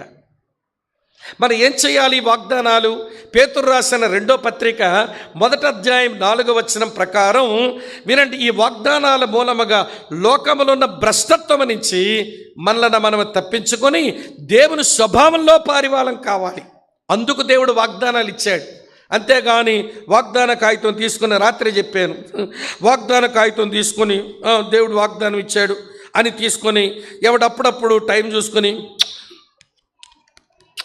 ఇలాంటి వాళ్ళు కూడా ఉన్నారండి. నేను అందుకే చెప్తున్నాను, వాగ్దాన పత్రానికి ముద్దు పెట్టి కళ్ళకు హద్దుకొని ప్రసాదం హద్దుకున్నట్టుగా మళ్ళీ బైబిల్లో పెట్టి ఆ వాగ్దానంలో ఉన్న మాటను స్వతంత్రించుకోవడం చేతకాక దేవుడు ఈ సంవత్సరం మాకే ప్రామిస్ ఇచ్చాడు, దేవుడు ఈ సంవత్సరం ఆ ప్రామిస్ ఇచ్చాడని ఊరిగా చంకలు కొట్టుకుంటూ బతకడం అది సరైంది కాదు. దేవుని వాక్యంలో వాగ్దానంలో ఏం చేయాలి మనం? హెబ్రీ పత్రిక 10వ అధ్యాయం 23వ వచనం ప్రకారం వాగ్దానం చేసినటువంటి వాడు నమ్మదగిన వాడు కనుక ఇచ్చిన వాగ్దానం ఆయన నెరవేరుస్తాడు కాబట్టి ఆ వాగ్దానమును గట్టిగా చేపడదాం. తమ్ముడు వింటున్నారా? ఈ తమ్ముడు వింటున్నారా? చూడండి ఒకసారి. కొంచెం బడలెగ్గున్నట్టుంది తమ్ముడు, కొంచెం కదపండి, పర్లేదు. అప్పుడప్పుడు మనం సహాయం చేయాలి. వినండి ప్రియమైన స్నేహితులారా, జాగ్రత్తగా. దేవుని యొక్క వాగ్దానాలు మనం చదువుతూ ఉన్నప్పుడు మనలో లోపల ఏం జరుగుతుందంటే ఫెయిత్ జనరేట్ అవుతుంది, విశ్వాసం అభివృద్ధి చెందుతుంది. ఇది మీ మనసులో ఉంచండి. రెండో సంగతి చెప్తాను. దేవుని వాక్యములో వాగ్దానాలు మాత్రమే కాదు, దేవుని వాక్యములో పవర్ ఉంది, శక్తి ఉంది. దేవుని వాక్యములో శక్తి ఉంది. ఏం చేయగలదు? మనల్ని ఒప్పించగలదు. ఒప్పించే శక్తి వాక్యానికి ఉంది. అపోస్తుల కార్యం 2వ అధ్యాయం 37వ వచనంలో పేతురు వాక్యం చెప్పిన తర్వాత వారందరూ వచ్చి ఏమంటున్నారు? అయ్యలారా, మమ్మల్ని ఏం చేయమంటారు చెప్పండి. యేసును మీరు సిలువేశారు, దేవుడు ఆయన్ని లేపాడు, మేము దానికి సాక్షులమని ఈ పేతురు వాక్యం చెబుతుంటే ఆ వాక్యం మా హృదయాలు పొడిచింది కనుక మమ్మల్ని ఏం చేయమంటారు అని వారి పాపముల విషయమై వారు ఒప్పించబడిన వారై పేతురు దగ్గరకు, కడమ అపోస్తుల దగ్గరికి వచ్చారు. దేవుని వాక్యానికి ఒప్పించే శక్తి ఉంది. ఇంకో సంగతి చెప్తాను, దేవుని వాక్యానికి మార్చే శక్తి కూడా ఉంది. ఇది కన్వర్ట్ చేసేస్తుంది మనుషుల్ని. కన్వర్షన్ అంటే మతం మారడం కాదు. 19వ కీర్తన 7వ వచనం చూస్తే కన్వర్షన్ అనే దానికి రైట్ డెఫినేషన్ ఉంటుంది అక్కడ. 19వ కీర్తన 7వ చరణంలో కన్వర్షన్ అంటే ఏంటో చూడండి ప్రియులారా. యెహోవా నియమించిన ధర్మశాస్త్రము, ప్రియమైన స్నేహితులారా, యథార్థమైనది, అది ప్రాణమును తెప్పరిల్ల చేయును. యెహోవా శాసనము నమ్మదగినది, అది బుద్ధిహీనులకు జ్ఞానము పుట్టించును. దేవుని వాక్యానికి ఉన్న కన్వర్షన్ పవర్ ఏంటనంటే కృంగిపోయిన వారిని తెప్పరల చేయగలదు, బుద్ధిహీనులైన వారికి జ్ఞానాన్ని పుట్టించగలదు. నేను మా జిల్లాలో, నేను ఎరుగుదనండి, శ్రీకాకుళం జిల్లాలో మా జిల్లా దాటి బోర్డర్ నుంచి అలా ఒరిస్సా లోపలికి వెళ్ళే వరకు చాలా గ్రామాలు నేను ఎరుగుదును. ప్రభు నమ్మిన తొలి రోజుల్లో చాలామంది మగాళ్ళకి ఒంటి మీద బట్టలే ఉండేవి కాదు, చిన్న ధోతి కట్టుకునేవాళ్ళు. ఆడవాళ్ళకు పైన కానీ ఏ బట్టలు ఉండేవిగా చిన్న గుడ్డ నడుముకు చుట్టుకొని తిరిగేవాళ్ళు. తలంటు స్నానం చేయటం అంటే వాళ్ళకి తెలియదు. చుట్టలు తాగుతా ఆ చుట్టలు మళ్ళీ జుత్తులో పెట్టుకునే వాళ్ళు ఆడవాళ్ళు. నాగరికత లేదు, సంస్కృతి తెలియదు, మర్యాదలు తెలియదు, చదువు లేదు, సంధ్య లేదు, అవంటి ఆరోగ్యం లేదు, అన్నీ లోపంతో ఉండేవి. నాకు ఇప్పటికీ భలే ఆశ్చర్యం. పర్లాకిమిడి అనే ప్రాంతం నుంచి కొన్ని 100 గ్రామాలు మీరు పోయి రండి, ఇప్పుడు చూడండి. మీకు విషయం చెప్పనా, మా వాళ్ళంత స్టైల్గా మీరు కూడా ఉండలేరు.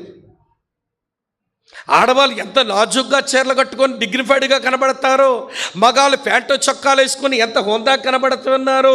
చదువుకుంటున్నారండి, వాళ్ళకి సంస్కృతి, నాగరికత, సాంప్రదాయాలు అన్నీ అబ్బాయి. ఈ రోజున ప్రియులారా వాళ్ళు పెద్ద పెద్ద ఉద్యోగస్తులయ్యారు. వారిని అడగండి, ఎవరినైనా కదిపి అడిగితే ఇటువైపు సువార్తే రాకపోయి ఉంటే, సేవకులే మాకు వాక్యం చెప్పకపోయి ఉంటే మేము గుడ్డలు లేకుండానే బతికే వాళ్ళం. సంతాలీ ప్రజలు, ఒంటి మీద బట్టలు లేని ప్రజలు ఒకప్పుడు. నేను వాళ్ళతో ఉన్నాను. వాళ్ళకి సువార్త చెప్పినప్పుడు వాళ్ళు బట్టలు లేకుండానే డాన్సులు వేసేవాళ్ళు, ఆడాళ్ళ మగాళ్ళు. సువార్త చెప్పిన తొలి రోజుల్లో ఒంటి మీద బట్టలు లేవండి వాళ్ళకు. ఇలాగ ఒకరి చేయొకరు పట్టుకొని ఏవండి వాళ్ళు డాన్సులు వేసుకొని ఏవేవో తినేవాళ్ళు. వాళ్ళు తిన్నది ఏదీ తినలేకపోయేవాడిని నేను వాళ్ళ మధ్య వెళ్ళినప్పుడు. కానీ ఈరోజు వాళ్ళు చూస్తే మీకంటే వాళ్ళే బాగా వండుతారు, మీకంటే వాళ్ళ స్టైల్గా కనబడతారు. వాళ్ళు దర్జా ఈరోజు మనం పనికిరామన్నట్టు అయ్యారు. ఎవర్రా మార్చారంటే సంస్కృతి, నాగరికత, చదువు, వైద్యం అన్నీ అందించింది యేసు ప్రభు యొక్క వాక్యం. దేవుని వాక్యమే ఈ ప్రాంతాలకు రాకపోతే మేము ఇదివరకు కలిగి ఉన్నటువంటి ఈ మతాలు, మత ఆచారాలు, మూఢనమ్మకాలు మమ్మల్ని మోసం చేసేసాయి. మాకు బ్రతుకు నేర్పించలేదు, దేవుని వాక్యం మాకు బ్రతుకు నేర్పించింది. అందుకే చెప్తున్నాను, దేవుని వాక్యం బుద్ధిహీనులకు జ్ఞానం పుట్టించగలదు, కృంగిపోయిన వారిని తెప్పరల చేయగలదు. అదే కన్వర్షన్ అంటే. నాతో ఉన్నారా మీరంతా? కనుక వినండి ప్రియులారా, దేవుని వాక్యంలో వాగ్దానాలు ఉన్నాయి, చదివితే విశ్వాసం వస్తుంది. దేవుని వాక్యంలో శక్తి ఉంది, ఎవరిని అనుభవిస్తే దేవుని మీద ప్రేమ పుడుతుంది. మళ్ళీ చెప్తాను, దేవుని వాక్యంలో వాగ్దానాలు ఉన్నాయి, నమ్మితే విశ్వాసం వస్తుంది. దేవుని వాక్యంలో శక్తి ఉంది, అనుభవిస్తే దేవుని మీద ప్రేమ పుడుతుంది. మూడో సంగతి చెప్తాను. వాక్యంలో ఇంకేముందనంటే, దేవుని వాక్యంలో ప్రొఫెసీస్ ఉన్నాయి, ప్రవచనాలు ఉన్నాయి. ఇప్పటికే చాలా ప్రవచనాలు నెరవేర్పుకు వచ్చాయి, ఇంకా చాలా ప్రవచనాలు ఇంకా నెరవేర్పుకు రావాల్సి ఉంది. ఈ బైబిల్లో ఉన్న ప్రవచనాలు మనం చదువుతూ ఉంటే స్నేహితులారా, మన లోపల నిరీక్షణ ఉత్పన్నమవుతుంది, హోప్ వస్తుంది. మళ్ళీ చెప్తారు వినండి, వాగ్దానాల వలన విశ్వాసం, శక్తి వలన ప్రేమ, ప్రవచనాల వలన నిరీక్షణ. మీరు పౌలు పత్రికలు చూడండి ప్రియుల, రోమీలకు రాసిన పత్రిక నుంచి మీరు ఎవరి తెస్సలోనికి రాసిన పత్రిక వరకు మీరు బాగా గమనించిన ప్రతి పత్రికలో కూడా విశ్వాసము, ప్రేమ, నిరీక్షణ క్రైస్తవ్యానికి అవసరం. దీన్ని ఒక వేదాంత ఏమంటాడనంటే, ఈ మూడు కలిస్తే క్రిస్టియన్ ఫ్యూయల్ అంట, క్రైస్తవ ఇంధనం. ఒక బండి నడవాలంటే దాంట్లో ఇంధనం పోయాలి, ఫ్యూయల్ వెయ్యాలి. ఒక క్రైస్తవుడు అర్థవంతంగా తన యాత్ర చేయాలనంటే క్రిస్టియన్ ఫ్యూయల్ ఏంటో తెలుసా? విశ్వాసము, ప్రేమ, నిరీక్షణ. ఈ మూడు అతని హృదయంలో ఇంధనముగా పోయబడాలి. ఈ మూడు రావాలనంటే ఈ వాక్యములో ఉన్న వాగ్దానాలు, ఈ వాక్యములో ఉన్న శక్తి, ఈ వాక్యములో ఉన్న ప్రవచనాల దగ్గరికి రావలసిందే. ఈ వాక్యం భూమి ఆకాశం గతించిపోయినా కానీ ఈ వాక్యము నిలిచే ఉంటుంది. 17వ శతాబ్దంలో వాల్టేర్ అనేవాడు, వాడేమనుకున్నాడో తెలుసా ప్రియులారా? ఈ భూమి మీద ఈ బైబిల్ వాక్యం లేకుండా చేస్తాను, యేసు ప్రభు దేవుడు కాదని ఖరారు చేస్తాను, దానికి వ్యతిరేకంగా యేసుక్రీస్తుకు, ఈ బైబిలుకు, క్రైస్తవానికి వ్యతిరేకంగా చాలా పత్రికలు, పుస్తకాలు రాసి ప్రపంచమంతా పంచుతానని ఎవడ కంకణం కట్టుకున్నాడు, పని మొదలుపెట్టాడు. అందుకొరకు ఒక పెద్ద ప్రింటింగ్ ప్రెస్ పెట్టుకున్నాడు. వీడి దగ్గర వాడి దగ్గర, వీడి దగ్గర వాడి దగ్గర అప్పులు చేసి పెద్ద ప్రింటింగ్ ప్రెస్ పెట్టాడు వాల్టేర్. చచ్చిపోయే టైం వచ్చింది, జబ్బు వచ్చింది వాల్టేర్కి, మంచం పట్టాడు. అప్పులు ఇచ్చిన వాళ్ళు వచ్చి అడుగుతున్న, వాల్టేర్ చచ్చేలాగున్నా మా అప్పెవడు కడతాడయ్యా, నువ్వు చచ్చిపోయేలాగున్నా మా అప్పెవరు తీరుస్తారని అంటే వాల్టేర్ అన్నాడు, నా ప్రింటింగ్ ప్రెస్ని మీరు వేలంపాటలో పెట్టండి, వేలంపాటలో ఎవరు పాడుకుంటే ఎంత డబ్బు వస్తే దాన్ని పంచుకోండి, నేను ఏమీ చేయలేని నిస్సహాయుడిని అయిపోయాను కనుక వేలంపాటలో పెట్టండి అంటే వేలంపాటలో పెట్టారు. వేలంపాటలో పెడితే స్నేహితులారా వినండి, ఆ ప్రింటింగ్ ప్రెస్ని జెనీవా బైబిల్ సొసైటీ వాళ్ళు కొనుక్కున్నారు. ఏ ప్రింటింగ్ ప్రెస్లోనైతే బైబిల్కు విరుద్ధంగా, వింటున్నారా, ఏ ప్రింటింగ్ ప్రెస్లోనైతే క్రీస్తుకు, దేవుని వాక్యానికి విరుద్ధంగా సాహిత్యాన్ని ముద్రించి పంపిద్దామని అనుకున్నాడు, వాడు చచ్చాడు, ఆ ప్రెస్ మారిపోయింది, కానీ ఇది ఇంకా నిలిచే ఉంది. కానీ దీన్ని ప్రేమించడం మనకు చేతనవట్ల.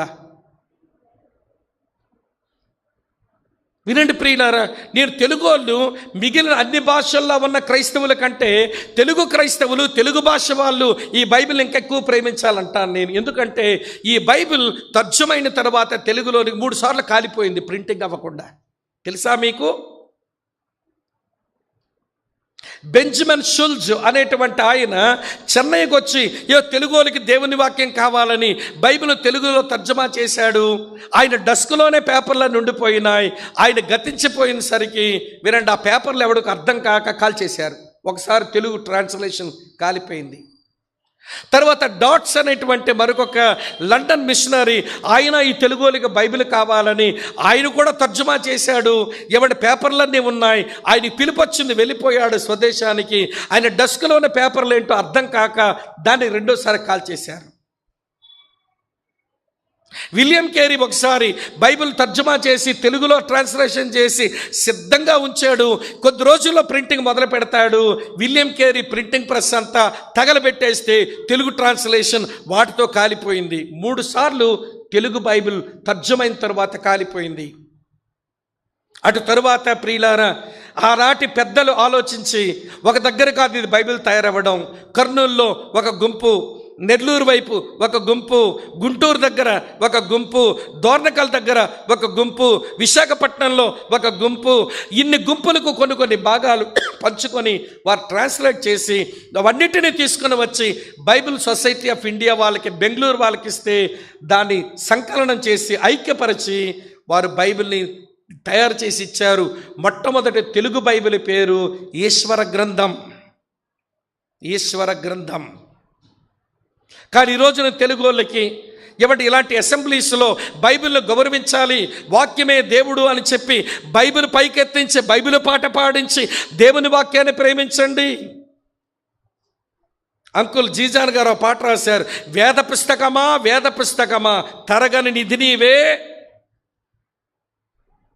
వేద పుస్తకమా వేద పుస్తకమా తరగని నిధి నీవు అని ఈ దేవుని వాక్యాన్ని గౌరవించే ఇన్ని పాటలు పాడుతూ ఉంటారు. కానీ అనుదినము దేవుని వాక్యం చదవాలి, జీవితంలోనికి వాక్యాన్ని ప్రాక్టీస్ చేయాలి, ఆ వాక్యాన్ని 10 మందికి అందించాలి అన్న ఆరాటం మన దగ్గర లేకపోతే అస్థిరమైన వాటి కొరకు వెంపర్లాడి స్థిరమైన దీన్ని వదిలేసాం. మళ్ళీ మనమే పాడతాం, వాక్యమును యాకోబునకు చెప్పరే తెలియచేసిన వాడని ఏ జనమునకు ఆయన ఇలాగూ చేయలేదని.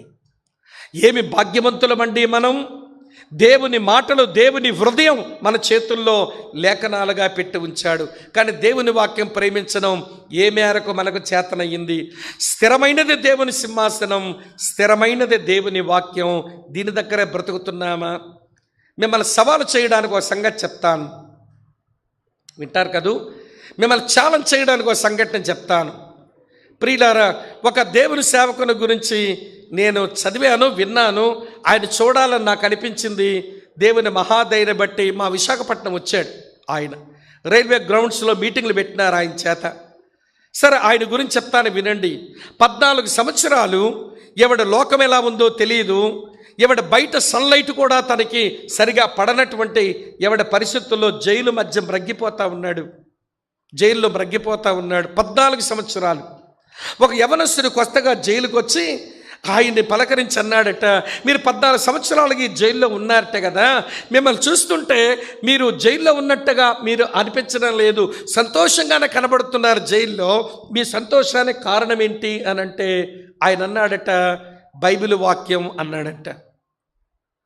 మరి బైబిల్ వాక్యం చదవనిస్తున్నారా? ఇక్కడ మీ దగ్గర బైబిల్ ఉందా అంటే ఇది కమ్యూనిస్టు దేశం కదా, మీరు మరి బైబిల్ ఉందంటే నా దగ్గర బైబిల్ లేదు, కానీ ఏదైతే బైబిల్ ఇదివరకు చదివానో దాన్ని జ్ఞాపకం చేసుకుంటూ దేవుని వాక్యంలో ఆనందిస్తుంటాను అన్నాడు. మరి 14 సంవత్సరాలకు సరిపడ వాక్యం ఉందా మీ లోపల? అంత లేదు. కానీ నాకు ఒక ఫ్రెండ్ ఉన్నాడు జైల్లో, అతను నేను బైబిల్ పంచుతుండగా అరెస్ట్ చేయబడ్డాము. అతని దగ్గర కొంత వాక్యం ఉంది, నా దగ్గర కొంత వాక్యం ఉంది, మేము కలుసుకున్న ప్రతిసారి వాక్యం మాట్లాడుకొని ఆనందిస్తుంటామని అన్నాడట. అలాగా మరి ఆయన దగ్గర వాక్యం ఇంకా ఉందనంటే ఆయన దగ్గర ఉన్నది అయిపోయింది, నా దగ్గర ఉన్నది అయిపోయింది. కానీ మాకు వాక్యం కావాలి అని మేము ప్రార్థన చేస్తుంటే దేవుని మహాదయను బట్టి మాకు టాయిలెట్లు శుభ్రం చేసే డ్యూటీ వేశారు. ఈ చలి ప్రదేశంలో వాళ్ళు వాష్రూమ్కి వెళ్ళిన తర్వాత, టాయిలెట్కి వెళ్ళిన తర్వాత నీళ్ళతో కడుక్కోరు. ఈ చలి ప్రదేశంలో ఈ సిపాయిలు, ఈ ఖైదీలు వీరు టాయిలెట్ పేపర్ని వాడుకుంటారు. ఆ టాయిలెట్ పేపర్ అంతా తీసుకొచ్చి దాన్ని బర్న్ చేసేయాలి, తర్వాత టాయిలెట్ని కొంచెం శుభ్రం చేయాలి. ఆ డ్యూటీ మాకు వేస్తే డ్యూటీలో కడుగు పెట్టగానే ఒక టాయిలెట్ బిన్లో మేము చూసేసరికి, టాయిలెట్ పేపర్ చూసేసరికి మాకు ఆశ్చర్యం. మేము వారికి పంచిన బైబిల్ని వారు టాయిలెట్ పేపర్గా వాడుకొని ఇందులో పడేశారు. అది చూడగానే మాకు సంతోషమై ఆ పేపర్ను బయటకు తీసి, అప్పటికే వారు వేసిన టాయిలెట్ వలన ఆ పేపర్కి అంటిపోయి ఎండిపోయింది ఆ టాయిలెట్. దాని మీద కొంచెం నీళ్లు చల్లేవారట.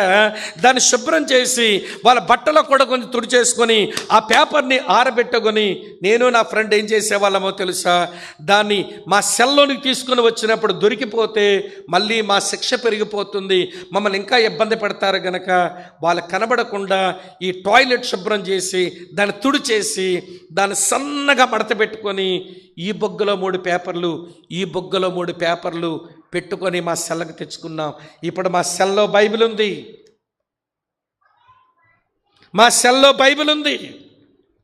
అరే, అర్థమైన భాషలో బైబిల్ ఇచ్చి చక్కని ప్రింటింగ్తో మన చేతిలో పెట్టి ఇది నా హృదయం, ఇది నా మాట, మీరు చదవండి, ధ్యానించండి అని చెబుతుంటే ఈ రోజున మనకి ఏమనుకోకండి, ఇలా అన్నాను, ఉల్లంఘనం లేదే.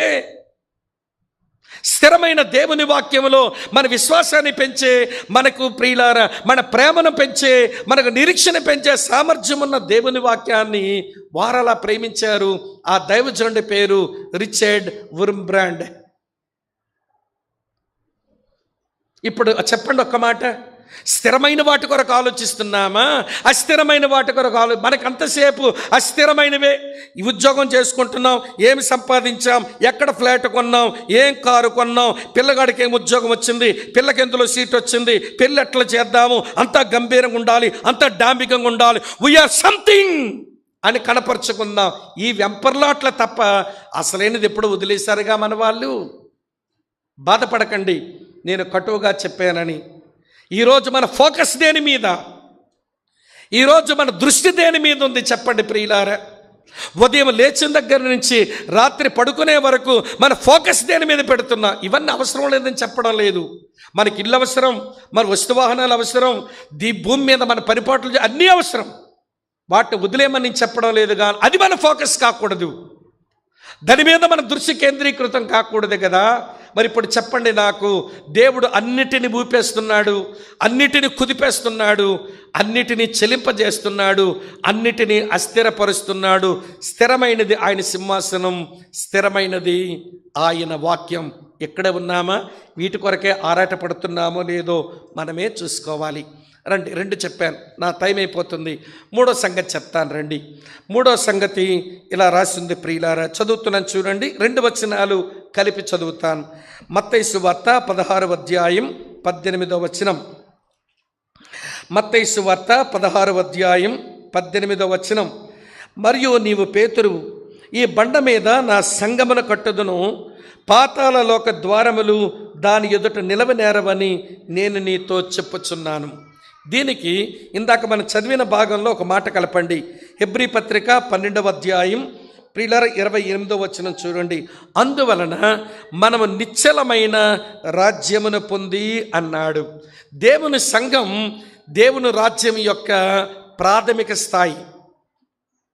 దేవుని యొక్క రాజ్యమునకు ప్రైమరీ స్టేజ్ ఏంటో తెలుసా? సంఘం.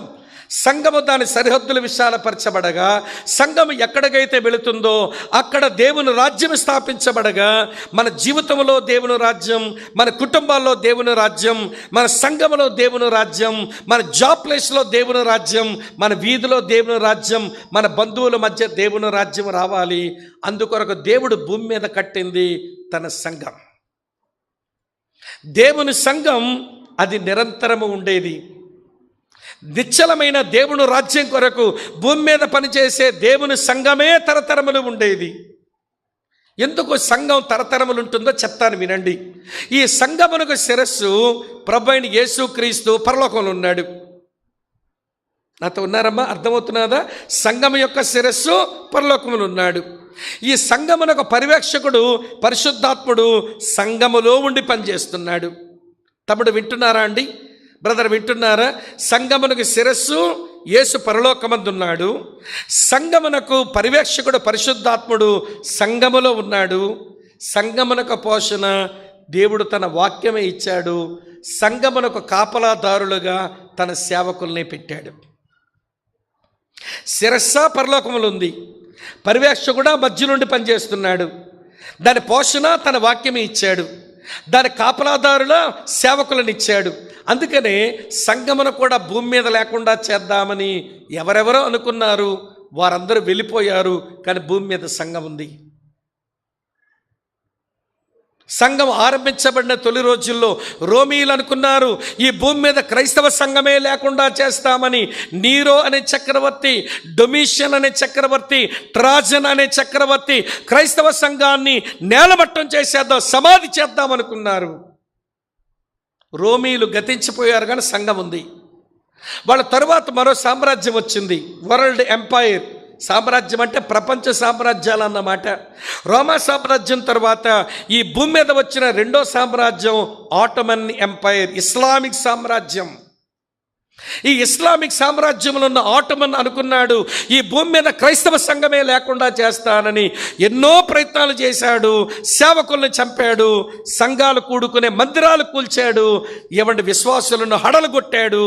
వాడు చచ్చాడు, వాడు సామ్రాజ్యం కూలింది. క్రైస్తవ సంఘం ఇంకా భూమి మీదే ఉంది. వాళ్ళ తరువాత వచ్చిన ప్రపంచ సామ్రాజ్యం బ్రిటిష్ సామ్రాజ్యం, వాళ్ళు మొదట వ్యతిరేకించిన వాళ్ళే. వ్యతిరేకించారు కనుకనే విలియం టిండేల్కి వ్యతిరేకంగా, జాన్ హస్కి వ్యతిరేకంగా ఎవడు పనిచేశారు బ్రిటిష్ సామ్రాజ్యం కూడా. కానీ తరువాత వాళ్ళు మారారు, దేవునికి స్తోత్రం. కానీ బ్రిటిష్ సామ్రాజ్యం రవి అస్తమించని బ్రిటిష్ సామ్రాజ్యం అన్నారు, అది అస్తమించింది. కానీ సంఘం ఇంకా భూమి మీద నిలిచింది. ఈ భారతదేశంలో, మన దేశంలో ఒక రాజకీయ పార్టీ మేము కూడా క్రైస్తవ సంఘం లేకుండా చేస్తాం అని వారి వెనకాల ఉన్న కొంతమంది మతోన్మాద గుంపులు, వారి వెనుక ఉన్న ఈ రాజకీయ పార్టీ వెనకాల ఉన్న మతోన్మాద గుంపులు, ఆర్ఎస్ఎస్, విశ్వ హిందూ పరిషత్, బజరంగ్ దళ్, ఇవన్నీ చెప్పడానికి నేనేం భయపడ్డా. ఎందుకంటే నా పాత ముఠాదంతా అందులోంచే వచ్చాను బయటికి. చెప్పడానికి నాకేం భయం లేదు. క్రైస్తవ్యం లేకుండా చెయ్యాలి, ఈ క్రైస్తవులను చంపేయాలి, ఈ క్రైస్తవ సంఘమే భూమి మీద ఉండకూడదని కంకణం కట్టుకొని బతుకుతున్నారు. దీనికి మూలాల్లో ఉండేటువంటి వాళ్ళు ఎంతోమంది గతించారు, ఇప్పుడున్న వాళ్ళు కూడా గతించిపోతారు. వీళ్ళు చస్తారేమో కానీ క్రైస్తవ సంఘం భారతదేశం ఉంటుంది. ఎందుకంటే దీని శిరస్సు అక్కడున్నాడు, దీని పర్యవేక్షకుడు లోపలుండి పనిచేస్తున్నాడు, దీని పోషణ ఆయన వాక్యం ఇచ్చాడు, దీని కాపల సేవకులను పెట్టాడు. కనుక ఈ రోజున దేవుని పిల్లలమైన మనం వినండి, ఏది స్థిరం? దేవుని సింహాసనం స్థిరం, దేవుని వాక్యం స్థిరం, దేవుని సంఘం స్థిరం. కానీ దేవుని సంఘంలో కొంతమంది స్థిరంగా ఉండరు. ఈ ఆదివారం ఎక్కడ కనబడతారు? ప్రైజ్ ది లార్డ్ అన్న ప్రార్థన చేయండి, ప్రైజ్ ది లార్డ్ అమ్మ ప్రార్థన చేస్తాము. మళ్ళీ వచ్చే ఆదివారం కనబడదు. ఈ అక్క కప్ప క్రైస్తవురాలు ఇంకొక బకెట్లోకి దూకింది, దొంగ కప్ప. మళ్ళీ ఆ సంఘానికి పోయి ప్రైజ్ ది లార్డ్ బ్రదరు మా కొరకు ప్రార్థన చేయండి. మళ్ళీ ఆ సంఘానికి కూడా తరువాత వారం పోదు, మరో సంఘానికి పోతుంది అన్నట్టు. వీళ్ళ పేరు కప్ప క్రైస్తవులు, కుదురుగా ఉండరు. వీళ్ళకి నేను పెట్టిన పేరు ఏంటనంటే, మా ప్రాంతాల్లో కొంచెం పొలాల్లో గుడారాలు వేసుకుని రోడ్ల పక్కనే బతుకుతూ ఉంటారు వాళ్ళు, యానాదులు అంటాం. లేకపోతే వాళ్ళని ఉడతలు కొట్టుకునేటోళ్ళు అంటాం మేము. ఉడతలు కొట్టుకొని ఏమంటే ఎలుకలు కొట్టుకొని తిని బతుకుతుంటే గుడారం వేసుకొని బతుకుతారు. ఈరోజు ఇక్కడ గుడారం ఉంది, మళ్ళీ రేపు కనబడదు, ఇంకొక దగ్గర ఇక్కడ గుడారం వేస్తారు, అక్కడ కూడా గుడారం ఉండదు, తర్వాత ఇంకో దగ్గర గుడారం వేస్తారు. వీళ్ళు ఎవరంటే దేశ దిమ్మరులు, ఎలుకలు, చెముని పిల్లులు కొట్టుకొని, ఉడతలు కొట్టుకొని తినే దేశ దిమ్మరులు. ఈ క్రైస్తవుల్లో కూడా ఆధ్యాత్మిక దేశ దిమ్మరులు ఉంటారు. వీరికంటే ఒక స్థానిక సంఘం ఉండదు, ఒక సేవకుని పర్యవేక్షణలో పెరగరు. ఈ వారం ఇక్కడ ఒక ముగ్గేస్తారు, ఆ వారం అక్కడ ఒక ముగ్గేస్తారు. ఈ వారం ఏం బేతేళ్ళు ఉంటారు, మరో వారం సతీష్ కుమార్ గారి దగ్గర ఉంటారు, మరో వారమే శ్యామ్ కిషోర్ దగ్గర ఉంటారు, మరో వారమే మరొక ఐజక్ గారి దగ్గర ఉంటారు, మరో వారం మరొక దగ్గరికి వెళ్తారు. ఎక్కడ ఎదుగుతావు దిక్కుమాలిన క్రైస్తవ్యం? నీకంటూ స్థానిక సంఘం ఉండొద్దు, నీకు కాపర పరిచర్య సేవకుడు అందించొద్దా? నువ్వు అలా తిరుగుతావేంటే దేశదిమ్మరిలాగా. ఈ హైదరాబాద్లో ఒక దండ పెట్టాలి. మీ సంగతి తెలిసే చెప్పాను, పేర్లు కూడా చెప్పాను, మొమాటం లేకుండా. అన్న ఈ వారం కొంచెం బోరు కొడుతుందని, పరలోకములాగా ఉంటుందని సతీష్ అన్న దగ్గరికి వెళ్ళానన్నా, 10,000 మందితో ఆరాధిస్తే పరలోకములాగా ఉందన్నా. ఇదా నీ దిక్కుమాలిన క్రైస్తవ్యం? 10,000 మందితో ఉంటే అది పరలోకం అయితే, లోకమంతా 1,00,000 మంది ఉన్నారు, వాళ్ళతో కలిసిపో. అది పరలోకమా? ఎవడు చెప్పాడు పరలోకమని? ఒక కాపరి ఒక విశ్వాసకు అందుబాటులో ఉండి వాళ్ళ కష్ట సుఖాలు తెలుసుకొని ఎవడు తన పరిచర్య వారి హృదయంలో పోసి పరిచర్య చేసేది సంఘం, అంతేగాని గుంపులు గుంపులుగా కూడబెట్టే మనుషుల్ని చేసేది అది సభ, అది కళ్యాణ మండపం, ఫంక్షన్ హాలు, ఏదో పెట్టి గుంపులు గుంపులుగా కూర్చోబెట్టిన సంఘ సేవ కాదు. నిన్ను యేసు ప్రభు యొక్క సారూప్యములోకి మలచడానికి అక్కడ సేవ పనికిరాదు. వాక్యం వింటున్నావో లేదో గమనించలేడు, రక్షించబడ్డావో లేదో గమనించలేడు, రక్షణ నిశ్చితుందో లేదో గమనించలేడు, నీ సాక్షి జీవితం ఎలాగుందో గమనించలేడు, ఫ్యామిలీలు ఎలా ఉంటున్నావో తెలుసుకోలేడు, నీ జాబ్ ప్లేస్లో ఎలాగున్నావో చెప్పలేడు, నీ సాక్షి జీవితం ఏంటో చెప్పలేడు. వచ్చావు, కనబడ్డావు, కానుక పెట్టావు, వెళ్ళిపోయావు. ఈ హైదరాబాదీ క్రైస్తవులకు మీకు ఏం మైదా రోగమో కానీ ఇలాంటి వాటి దగ్గరికి పోయి మేము పెద్ద సంఘానికి వెళ్ళామండి, ఏంటి నీ గొప్ప? సిగ్గు లేకపోతే సరే. సతీష్ అన్న దగ్గరికి వెళ్ళాం, శ్యామ్ కుమార్ అన్న దగ్గరికి వెళ్ళాం, ఐజక్ అన్న దగ్గరికి వెళ్ళాం, ఏమంటే ప్రవీణ్ గారి దగ్గరికి వెళ్ళాం. ఆ సంఘం అంటే అర్థమై సచ్చిందా మన వాళ్లకు? సంఘం అంటే సేవకుని కాపర పరిచర్య నీకు అందాలి, వాక్య పరిచర్య నీకు అందాలి, ఏమంటే పరిశుద్ధాత్మ దేవుని పరిచర్యకు అందుబాటులోకి రావాలి. నువ్వు చెక్కబడాలి. నువ్వు చెక్కబడితే చక్కబడతావు. నువ్వు చెక్కబడితే చక్కబడతావు. నీ లోపల ఉన్నటువంటి ఎవడు నిజ క్రీస్తు సారూప్యం బయటకు వస్తుంది. గుంపులో కలిసిపోతే మా శ్రీకాకుళంలో సామెత ఉందిలేండి, నలుగురితో నారాయణ, కులంతో గోవింద. దేశ దిమ్మరులు, ఆధ్యాత్మిక దేశ దిమ్మరులు, స్థిరమైన దేవుని సంఘమును హత్తుకొని సంఘ పరిచర్యలో ఎదిగే మనసు లేక నేను పెద్ద పెద్ద సేవకుల పేర్లు చెప్పాను. వాళ్ళకి నాకేమి ఎనిమిటీ లేదు సుమా, వాళ్ళు క్రీస్తునందు నా సహోదరులే, కానీ వారి పరిచర్య విధానాలు అట్లున్నాయి. అదెందుకో సంఘక్రమం కాదని నా అభిప్రాయం, వాక్యమును బట్టి నా అభిప్రాయం. అంతేగాని వాళ్ళు నాకేమి శత్రువులు కాదు. వాళ్ళ పేర్లు బరితికించి చెప్తాను నేను. ఈ రోజున వినండి, దేవుడు నీకు ఇచ్చిన స్థానిక సంఘం, అందులో నేను పెరగాలి, నా వరములు ఉపయోగించాలి, నా సేవకుడు నా వరములు గుర్తించాలి, నేను సంఘ సేవలో తోటి పరిశుద్ధులకు ఉపయోగించబడాలి. కష్టం వచ్చిన, నష్టం వచ్చిన, నిందలు వచ్చిన, అవమానం వచ్చిన లోకల్ అసెంబ్లీతో నేను కట్టుబడి ఉండాలని మనసే పోతుంటే మనం ఆధ్యాత్మిక దేశదిమ్మరలం కాదంటారా? చెప్పండి. నేను కొంచెం రఫ్గా మాట్లాడానని బాధపడకండి, సంగతి అయితే నిజమండి, ఇందులో అనుమానమే లేదు. ఇక్కడ ఉన్నారా లేదా? ఉండక సస్తామింటారా, ఏపుకు తినేస్తున్నాం 3 రోజుల నుంచి అన్నట్టుగా చూడకండి. మన వాక్యాన్ని ఆలోచించుకుంటున్నాం, మన జీవితాల మేలు కొరకు. నేను ఎవరిని తప్పుపట్టడం లేదు సుమా, మనం గ్రహిద్దాం విషయాన్ని. ఇప్పటికేమర్థమైంది? అన్నీ షేక్ అయిపోతున్నాయి, అన్నీ కుదిపేయబడుతున్నాయి. స్థిరమైనవి స్థిరపరచడానికి, అస్థిరమైన వాటిని అస్థిరపరచడానికి దేవుడు షేక్ చేస్తున్నాడు. అన్నీ ఏవి షేక్ అయ్యాయో చెప్పాను, స్థిరమైనవేవో జ్ఞాపకం చేస్తున్నాను. దేవుని సింహాసనం స్థిరం, దేవుని వాక్యం స్థిరం, దేవుని సంఘం స్థిరం. 4వది చెప్పి ముగించేస్తాను, నాతో రండి. 1 యోహాను పత్రిక రాసుకోవాలి. ఈ వచనాలన్నీ మళ్ళీ మీ ధ్యానానికి ఉపయోగపడతాయి. 1 యోహాను పత్రిక 2వ అధ్యాయం 17వ వచనం చూడండి. 1 యోహాను పత్రిక 2వ అధ్యాయం 17వ వచనం చూడండి. లోకమును దాని ఆశయు గతించిపోవచ్చున్నవి గాని దేవుని చిత్తమును జరిగించువాడు నిరంతరము నిలుచును. ఎవరండి నిరంతరము నిలిచేవాడు?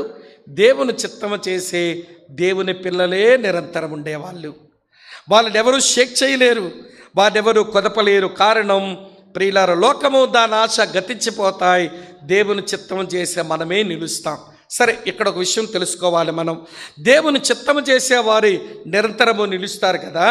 ఇప్పుడు లోకము దాని ఆశ గతించిపోతుందంటే లోకములో ఏమున్నాయి?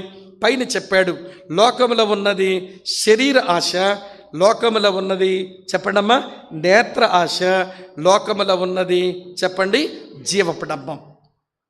అవి టైటిల్స్. దాని లోపల ఉన్న ప్రిన్సిపల్ ఐడియా ఏంటనంటే వినండి, శరీర ఆశ అనగా ప్లెజర్స్, సుఖభోగములు. శరీర ఆశ అంటే సుఖభోగములు. నేత్ర ఆశ అంటే వినండి ప్రియులారా, ప్రాస్పరిటీ, ధనగణతలు. జీవపడంబం అంటే పాపులారిటీ, పేరు ప్రఖ్యాతులు. లోకం ఈ 3 కొరకే బ్రతుకుతుంది. దేని కొరకో తెలుసా? వాళ్ళకి కావాల్సింది ప్లెజర్స్, వాళ్ళకి కావాల్సింది ప్రాస్పరిటీ, వాళ్ళకి కావాల్సింది పాపులారిటీ. లోకానికి ఏమి కావాలంటే సుఖభోగములు కావాలి, లోకానికేమో ధనధాన్యాలు కావాలి, లోకానికేమో పేరు ప్రఖ్యాతులు కావాలి. మిమ్మల్ని అందరినీ ఛాలెంజ్ చేయడానికి ఒక సంగతి చెప్పి ముగింపుకు వస్తాను. ఈ 66 పుస్తకాలలో ఒక పుస్తకం కూడా లేని రోజుల్లో, అమ్మ వింటున్నారు కదూ, ఈ 66 పుస్తకాలలో ఒక పుస్తకం కూడా లేని రోజుల్లో ఒక ఆయన ఈ శరీరాశ, నేత్రాశ, జీవపడంబాన్ని సునాయాసంగా జయించాడు. హెబ్రీయులకు రాసిన పత్రిక 11వ అధ్యాయం 24 నుంచి 26 వచనాలు కలిసి ఉంటుంది చూడండి. ఇక నేను వాక్యాలు చూపించను, అయిపోయింది. ఇది చూపించి ముగించేస్తాను. హెబ్రీయులకు రాసిన పత్రిక 11వ అధ్యాయం 24, 26 వచనాలు. అందుకే వీళ్ళు బహుమానం పొంద పరిగెత్తారు, మనమేమో ఎక్కడో స్తంభించిపోతున్నాం. రండి, దేవుని చిత్తము చేసే దేవుని పిల్లలమవుదాము. చూడండి 24 నుంచి ఏమి రాసిందో. మోషే పెద్దవాడైనప్పుడు విశ్వాసమును బట్టి ఐగుప్తు ధనము కంటే క్రీస్తు విషయమైన నింద గొప్ప భాగ్యమని ఎంచుకున్నాడు. ఐగుప్తు ధనం నాకు అవసరం లేదనుకున్నాడు. అంటే నేత్రాశను జయించినాడన్నమాట, ప్రాస్పెరిటీని జయించాడన్నమాట. తర్వాత చూడండి ఏమి రాసిందో. తర్వాత చూడండి, అల్పకాలము పాప భోగము అనుభవించుట కంటే దేవుని ప్రజలతో శ్రమ అనుభవించుట మేలని యోచించి, అంటే శరీర ఆశ అనగా ప్లెజర్స్, సుఖభోగములు అవసరం లేదు అనుకున్నాడు మోషే. ప్లెజర్స్ని జయించేసేసాడు. తర్వాత చూడండి, ఫరో కుమార్తె యొక్క కుమారుడనని అనిపించుకొనుటకు ఒప్పుకొనలేదనంటే, ఫరో కుమార్తె కుమారుడనన్న పేరు ప్రఖ్యాతులు కూడా నాకు అవసరం లేదు అని, పాపులారిటీ కూడా అక్కర్లేదనుకున్నాడు. ఈ 66 పుస్తకాల్లో ఒక్క పుస్తకం కూడా మోషే చేతిలో లేని రోజుల్లో వినండి, తన కాళ్ళ వరకు వచ్చిన సుఖభోగాలు, తన కాళ్ళ వరకు వచ్చిన ఐగుప్తు సంపద, తన కాళ్ళ వరకు వచ్చిన పేరు ప్రఖ్యాతులు కాళ్ళ కింద అదిమి తొక్కి దేవుని కొరకు బ్రతికాడు. మరి ఇంత వాక్యము కలిగి ఉండి ఇన్ని ప్రసంగాలు విని అక్క, చెల్లి, తమ్ముడు, అన్న, ఈ రోజున లోకము దాని ఆశ గతించిపోతాయి అని ఎరిగి దేవుని చిత్తం చేసి మనం దేవుని పిల్లలమైతే మనం నిరంతరము నిలుస్తాం. అన్నీ షేక్ అయిపోతాయి, అన్ని వ్యవస్థలు షేక్ అయిపోతాయి. మనిషి తన మేలు కొరకు చేసుకున్న ప్రతి వ్యవస్థ షేక్ అయిపోతుంది. కానీ దేవుని సింహాసనం స్థిరం, దేవుని వాక్యం స్థిరం, దేవుని సంఘం స్థిరం, దేవుని బిడ్డలు స్థిరం. కనుక దేవుని బిడ్డవై దేవుని సంఘములో ఉండి దేవుని వాక్యాన్ని అనుభవిస్తూ దేవుని సింహాసనం దగ్గర బ్రతుకు. ప్రియులారా, కరోనా వచ్చి చచ్చిపోయినా నేను ఇలాగంటాను, దేవుని పిల్లల యొక్క దేహం సమాధిలోకి వెళ్తే వెళ్ళొచ్చేమో, కానీ వారి సాక్ష్యం సమాజంలోకి పోతుంది.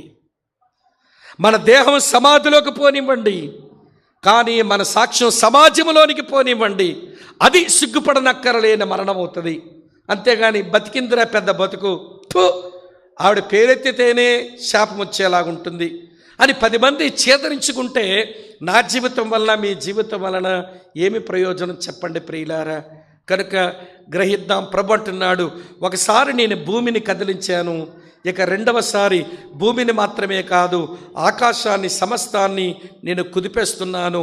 అన్ని రంగాలు కుదపడం ఆల్రెడీ మొదలుపెట్టాడు ఆయన.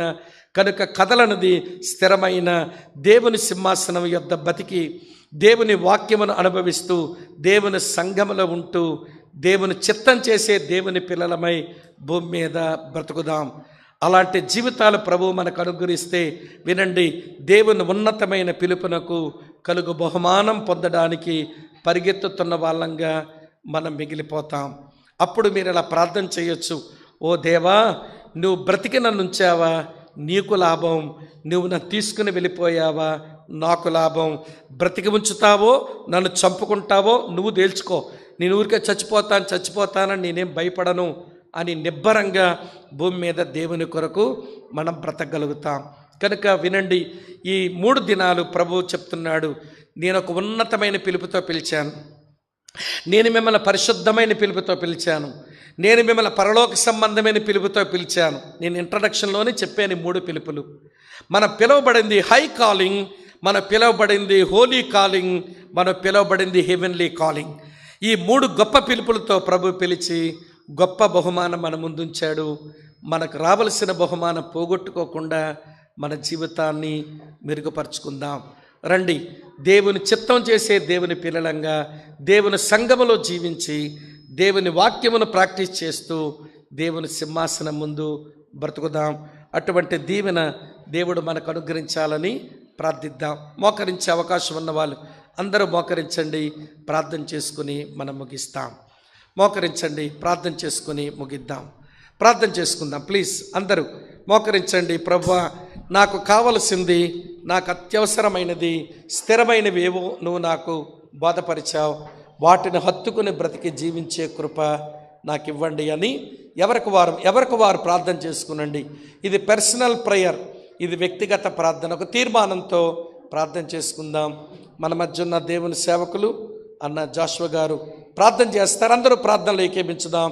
ప్లీజ్ మనసులు పరధ్యానంలోకి వెళ్ళనివ్వకండి, మీ మనసులు ఇటు చెల్లింపనివ్వకండి. సుమారు గంటన్నర పైగా వాక్యం విన్నాం, అది మనం అప్లై చేసుకోవాలి, దాన్ని మనం అభ్యాసం చేయాలి. ప్రార్థన చేసుకుందాం.